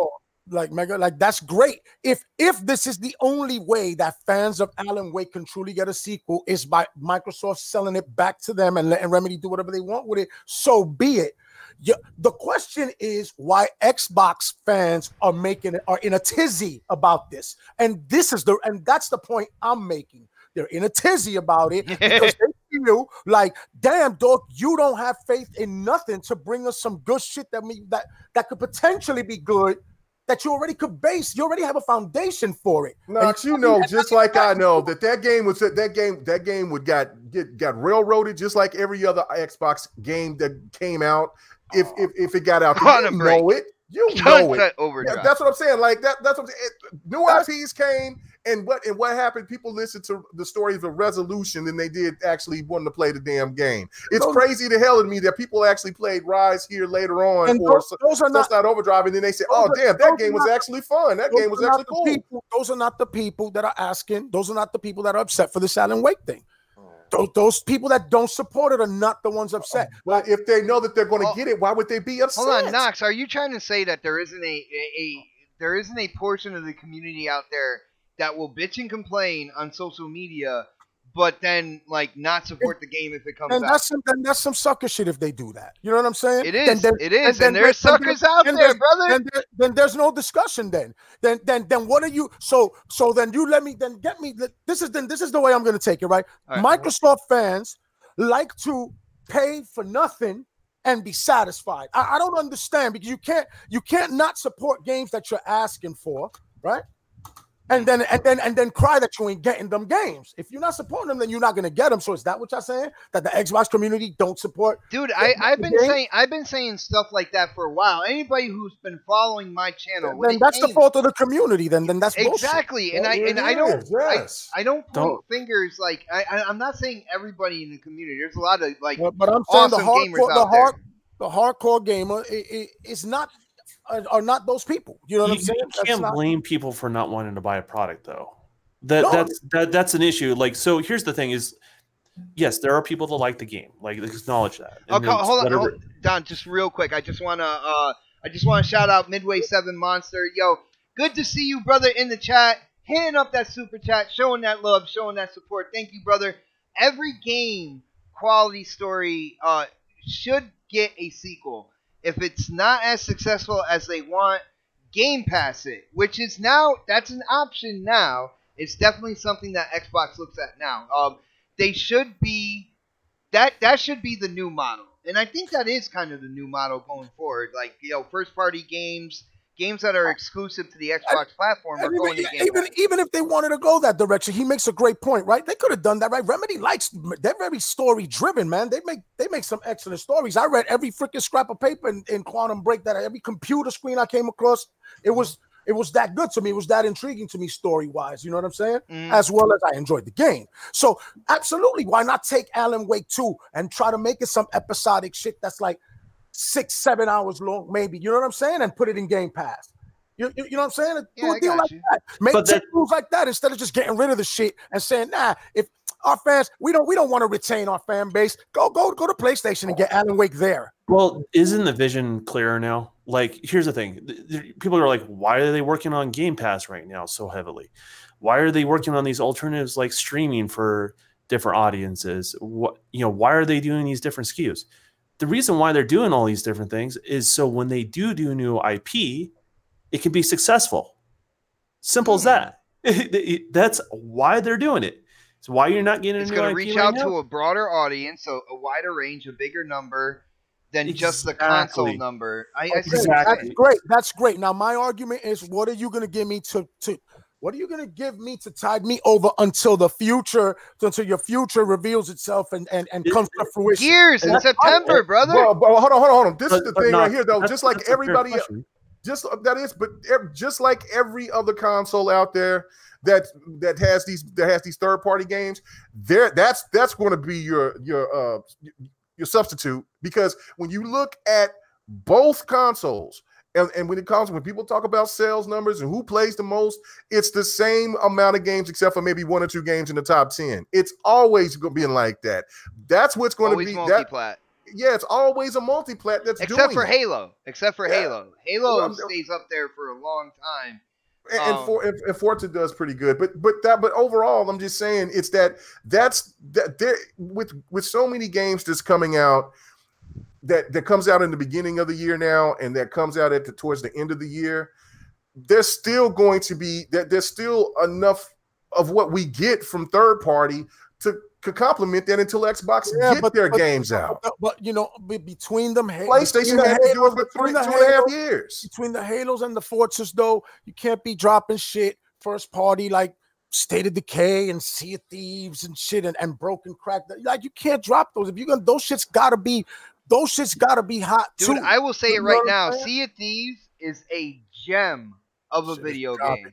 It is a gem of a video game. You might not did you just call a game trash because you didn't like it, bro? Yeah, to me, this shit is trash. I don't like it. Well, I mean, to be honest, I spent more guy. time in Sea of Thieves than I have in Destiny 2. So does that automatically Destiny 2 a bad game? No, it doesn't. That's the thing, is like there's audiences for this stuff. That's the whole point of these new IPs. Battletoads! They're trying to find the audience. And I hear you, Knox. Like the game that you're looking for that tie you over, you're not seeing it. That's fair. That is totally fair. I mean, do they have an answer? No, they don't have an answer, because what you've been told between now and next E3, you already know, and you already know if you're into it or you're not. So, I mean, that's where we're at. I mean, there's no if it ends up what's about it. I mean, absolutely. But here's where we're going forward. Like, if you think it from a business perspective, are you going to invest in new IPs? You don't know if they're going to be successful because they have to take chances. You know it. I know it. I'm taking chances on my own. I'm gambling on myself, right? Mm-hmm. I'm going independent, and I'm making it something that now starting to get attention. Doubling down on his mustache, by the way. I'm just you can never double down enough on a mustache. But that's what I'm saying. It's a new. If you're gonna take the chance, you got to take the chance. Exactly. But what I'm trying to drive home is, now we have a foundation. Xbox has got a foundation for new IPs, not only for first party, but also third party, for people to take a chance and to find the audience, because you have a broader group of gamers coming together. Dude, I never even thought about the third party in terms of spreading everybody, the game base out there and really getting your games out there to a broader kind of like demographic in exactly what you're doing. And with that, there's going to be games that Knox is just not going to be down with, right? There are games that Knox will absolutely enjoy, and most likely you'll get a sequel both from third party and first party, because now the foundation's there that they can find the audience, like people like Knox. And Xbox can also, I think that's what you was alluding to, Don, is that even Xbox can now understand what the temperature in the room is by looking at what people like on Game Pass, instead of them trying to guess on something and then it flops, and then we're all looking like, what the hell? Why we ain't getting a sequel to that? Well, and if you get in that, to me, that's too safe. That's too safe. Yeah, Microsoft. And plus, they've been in the game too long to have that sort of mentality. It's not a bad thing what you're saying, Mega, but I'm just saying.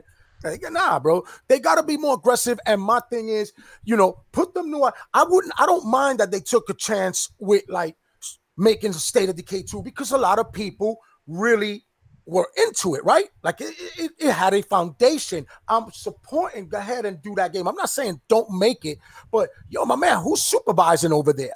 Why isn't that shit a top tier product, or as good as it could be? Because just because it's AA doesn't mean it can't be super polished and awesome. Even if I don't like the gameplay, I do, but still be a quality game. That's the difference, bro. That's the difference for me. The games that people keep pointing to, and I know there's people out there. Those people out there, they tell me this is an excuse, but I feel like I'm looking at it through common sense. Besides Sea of Thieves. Right? Sea of Thieves, when it first came out, people said it was lacking content. But in terms of the quality overall, graphic wise, physics, all It's that a beautiful good stuff. game. All right. There's no denying. But people try to deny that those games went through quite possibly the darkest monetary point in Xbox's history. All right. And at that point, with like the brand Xbox kind of being up in the air, Microsoft not really knowing exactly what they're going to do with that. These games didn't do anything to change that. But that's what I'm saying. Dude, they went through that where they had no budget. If these games would have been off the hook, come on, you're not going to tell me that Sea of Thieves didn't have a budget behind it. You can't tell me that. That game is beautifully done. Like it's a beautiful looking game graphically. Even if you're not into that art style, you cannot deny the game is beautiful. The sailing is off the hook. The shit is that you're sailing to nothing. You're sailing to nothing. Well, not and anymore, then the combat, all right. And then the combat was terrible. The mechanics of you fighting felt sluggish and dude, I'll agree with you that they could have went more. They could have went more intricate on the combat mechanics. That I will definitely give you that, man. You know what I'm saying? Like that. That's what I'm saying, man. Like you gotta have people there. Like, yo, come on, put this out there. But you don't want what happened with Anthem to continue, or what's happening with these games. Because it's like Mooch says, what are they doing, bro? Drinking fucking lattes over there? Because that's kind of how it feels. All right, guys, do what you want. Don't worry about it. Take your time. Well, I don't think business models is so black and white. Well, if that's the case, they would have kept remedies. Like they would have kept the right style awake. I'm just saying it's the perception. Of course, I'm just. But that's the thing. It's like there's more business models out there for gaming, and yes, in some cases, Knox is not going to like it. In some cases, Bot might not like it. Some cases, But here's the thing: is there's audiences for that. Like, I mean, if you look at Sea of Thieves as a perfect example, it's a game that probably wouldn't have been successful if it was just released as a $60 title without Game Pass. Year. Yeah, without Game Pass. Game Pass made that game work. Well, it would have sold that very first day because it would have sold, but the backlash would have been ridiculous. They put that shit on Game Pass to ease that blow, bro. They knew damn well what they were putting out there. Here's the thing, it found its audience. I guess, but that's the thing. Is there certain games? So No Man's Sky, I guess, right? I mean, they faded out. Are they coming back? I'm still talking. I don't know. Okay, there. No. Now you're back. And if I can't hear you, I'm sorry. The audience can't hear you either. Well, I'm just saying there's different audiences for everything. Like that's when it comes to all games. There's an audience for it, right? Like it doesn't benefit me to say like I'm not going to ever say Destiny 2 is a bad game. I don't enjoy it. I don't enjoy that sequel, but doesn't mean it's a bad game. All the time. The thing is that you can't. The thing is that you can't say it's a bad game. Like it's a good game. But there's certain games that I don't like, but I can appreciate that there are still good games. These games are to be clear, bad, I can say whatever I want about the game. you can say it, it wouldn't make it so. Well, but that's the point. But I'm being genuine about it. It's a decent game and it has an audience. That's the same thing with when you got Sea of Thieves and stuff like that. You may not like it, you may not enjoy it. But there are people that do enjoy that game, right? And so that's why we got. That's the whole point of all this stuff. That's the vision that what Microsoft has. It's probably one of the visions that Google Stadia has, and in some cases, PlayStation, and the reason why they're doing their thing is that's where they've seen success. And so, I mean, here's the thing: we want more games, not less games. We want to be clear what the products are out there, and you can just look at what the product is and see if it's a product for you or not. And that's the thing. I want all games to be successful. Absolutely that's the whole that's the whole point of these discussions. You know what I'm saying? The decision is ultimately up to you. Yeah. If you don't like what Microsoft's doing, and I get that absolutely, and that's what I'm saying. So, and that's fine too. I don't have a problem with someone has that assessment, but we just got to look at everything as a whole, and look and see what's really going on, and quit taking things out of context. No, you gotta also call it, like why people are making the decision to leave, and it's a lot, in my opinion, bro. Well, at the end of the day, I do like what Don said in terms of getting the game out there to a broader range of people. I didn't even really I don't know if I saw it like that before and I just kind of forgot about it, but hearing Don say it like that, it really kind of it cemented something, moving forward when it comes to xCloud and everything like that. I like bringing in the third party in on that too as well, because developers got to be looking at it as well, seeing what's going on with Game Pass in terms of getting their multi-plat on that streaming service, and down the line when Sony kind of flips on their marketing and starts talking about their streaming as well, they're going to be looking at that platform because it's going to bring a larger base of gamers. It's going to bring your game out there, and then you really get to see it on a wider range if your game is going to be successful. Think of it this way. Think of like Titanfall 3, right? Like we may never get a Titanfall 3. This business model opens up the possibility of EA going, maybe we'll give it another shot. Yeah. I mean, because there is a wider audience of people playing games. I don't think Knox agrees with you on that one, man. I swear. No. They will. I mean, they should. Titanfall 2 was dope. They should give it. They should absolutely give it. But here's the problem: without these things in place. No, but I do got to look it. My bad. Go ahead. But there's a chance we may not get a Titanfall 3. So I mean, it increases your chances to get the games that you want. I like that, and I think more people have to look at it that way, and just not automatically go in and be like, yeah, this is going to be absolute garbage, and that's it. I like to look at the cup as half full. I know Mooch and Crap, they call me the most positive gamer that they pretty much has ever met on Xbox or any platform, and huge shout out to Mooch and Crap. That's true. until we start talking about interactive movies like Until Yawn. Anyway, yeah.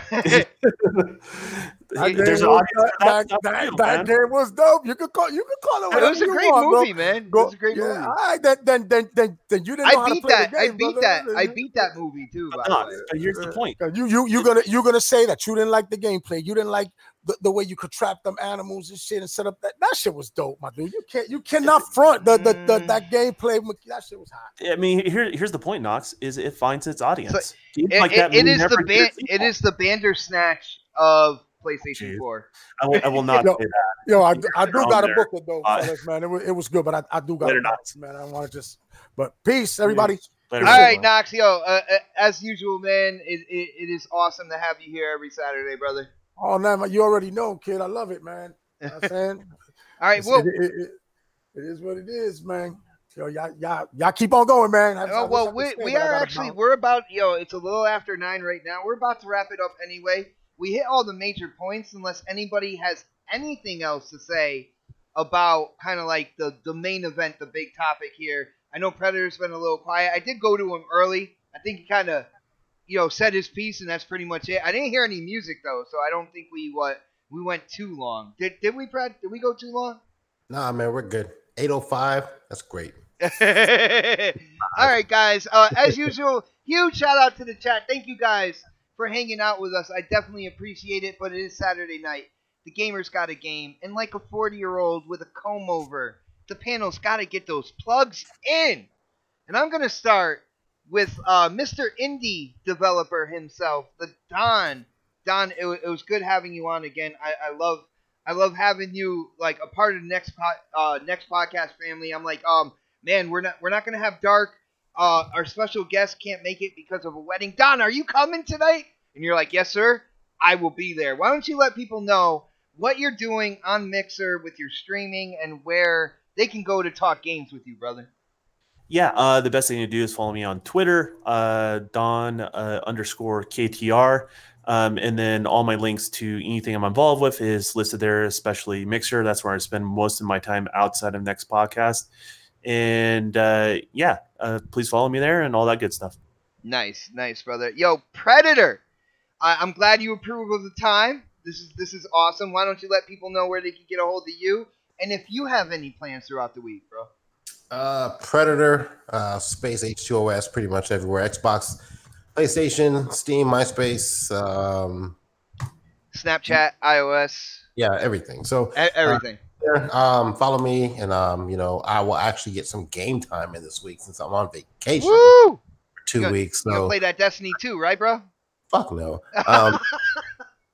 I got some games on backlog. I'm gonna start off with The Witcher and try and knock that out. It's probably Dude, take why 2 is weeks. everybody starting with The Witcher? That means that's the only game you're gonna play, man. The Witcher. Guess what footage you'll be getting next week? College football. That too. So, Wait. On. Did Bot just say we won't see anybody because you're on Witcher and he's been on Destiny 2 for like 2 years? Oh. Yo, Destiny 2 is a multiplayer game, though. Yo, feel free to join me but I anytime. haven't beaten The Witcher yet. Therefore, it's still new to me. So I don't know. I'm gonna look on Steam and see if I can find something weird to play that I haven't played yet. That have you guys asking in the chat, what fucking game is that? So if I can find something like that for y'all, and make sure y'all keep voting for Pred and keep Dark down. # keep Dark down. Oh, He's not here, but he was really pissed off. He lost last week. I think he thought. dude, he had some awesome game. You can't lie. He had some awesome gameplay last week, man. No, he didn't. That's why he lost. Damn. All right. Well, Dark. yo, damn it, Dark. You hear that? Yo, dude, hopefully when, because you couldn't make the show, hopefully you get to the end of the show and you can hear all the barbs that are getting thrown at you by predators. Keep Dark down. I was going to say keep Pred down. Damn, man. There it is, right there in the chat. Yo, Mega. As usual, man, your YouTube channel is popping. Of course, every Friday you have GRG. Why don't you let people know what that's all about, what your channel's all about, any plans, and where they can go to talk games with the man, the myth, the legend, El Mega. Oh man, legendary Mega, man. Thank you. Appreciate it. No, man, you can catch me on my channel, of course. KMega405. GRG was very, very different because I kind of keep myself even kill. I mean, we're always having fun and stuff, but I had a rant. I had to let it all out. Dude, I didn't get a chance to watch because I went in on Stranger Things, man. I gotta go back and check that out, yeah. Oh yeah, no, I went on a rant and I said what I had to say, and it pissed some people off, but it is what it is, man. I just felt like we can't be worrying about this bullshit. I mean, it is getting so toxic in the gaming space.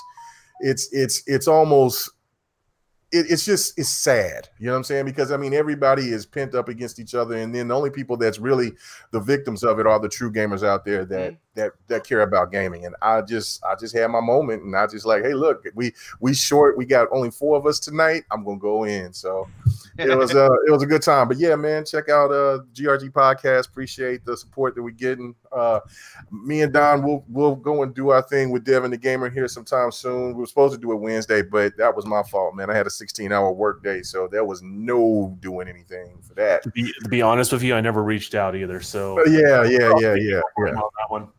Yeah, you guys so are other slacking, than that, man, it's all good. You guys are Yeah. slacking with that show. I don't know. I know, because we had a lot of good stuff to talk about, and we might, you know what I'm saying? We'll get something popping. We'll get something popping. But anyway, thank you guys for hanging out with us, and see you next week. And go ahead and vote for that gameplay. You know what I'm saying? That gameplay was solid. All right, I haven't put it up yet. I was too busy actually listening to the outros. Guys, for people who don't know, follow me on Twitter, Xbox448. I will be putting the poll up for who wins the best gameplay. I hope you guys like. I touched up the graphics a little bit. I hope you guys like what I put together in terms of the gameplay, of the presentation, the production value. I definitely I try to keep on my toes because we are basically the first show that really came out in this community with gameplay and stuff like that. And I see other shows, trying to creep up, trying to catch up, man. And I gotta try to make it better, make it smoother, make it look nicer. And that's for all you guys out there who check out this show every Saturday. So I hope you guys like that. But follow me. I have the hottest intro in podcasting, baby. And it's going to get better because I'm going to have a new one. Dude, people love the music that I put on the intros, man. I don't know. I saw that last track you put in the DM. I don't know about that. Dude, you put that in there, man. I don't know, put man. that in there, brother. I don't know. But hey, bot, just bot harder. Let's go. Yeah, like I said, follow on Twitter at Xbot448. I will be putting up the poll as soon as we go off the air. So definitely get in there and vote for who had the best gameplay. It is between me K Mega and Knoxximus. So it's gonna be cool to see who wins that poll. Of course, it is vote for Xbox 448. You already know the deal. But you can't vote. You can't vote for Knox because Knox hurried up and got off, so he was going to buy that girl's $30 bath. Yo, Knox is definitely building a fan base and a base in the community that doesn't necessarily like what he has to say. So it's good to see him grow in the community, guys. Thank you for supporting one of the newest members on this channel as well. Definitely appreciate it. But like I said, the gamers got a game. We gotta get the controllers in our hands, so I will end the show the way I do every week. We will check you out next Saturday for the next podcast. Have a great weekend, everybody. And I hope Knox grows, but not sell his bathwater. That's gross. Oh. Wow. Yo, that's where I ended it right there.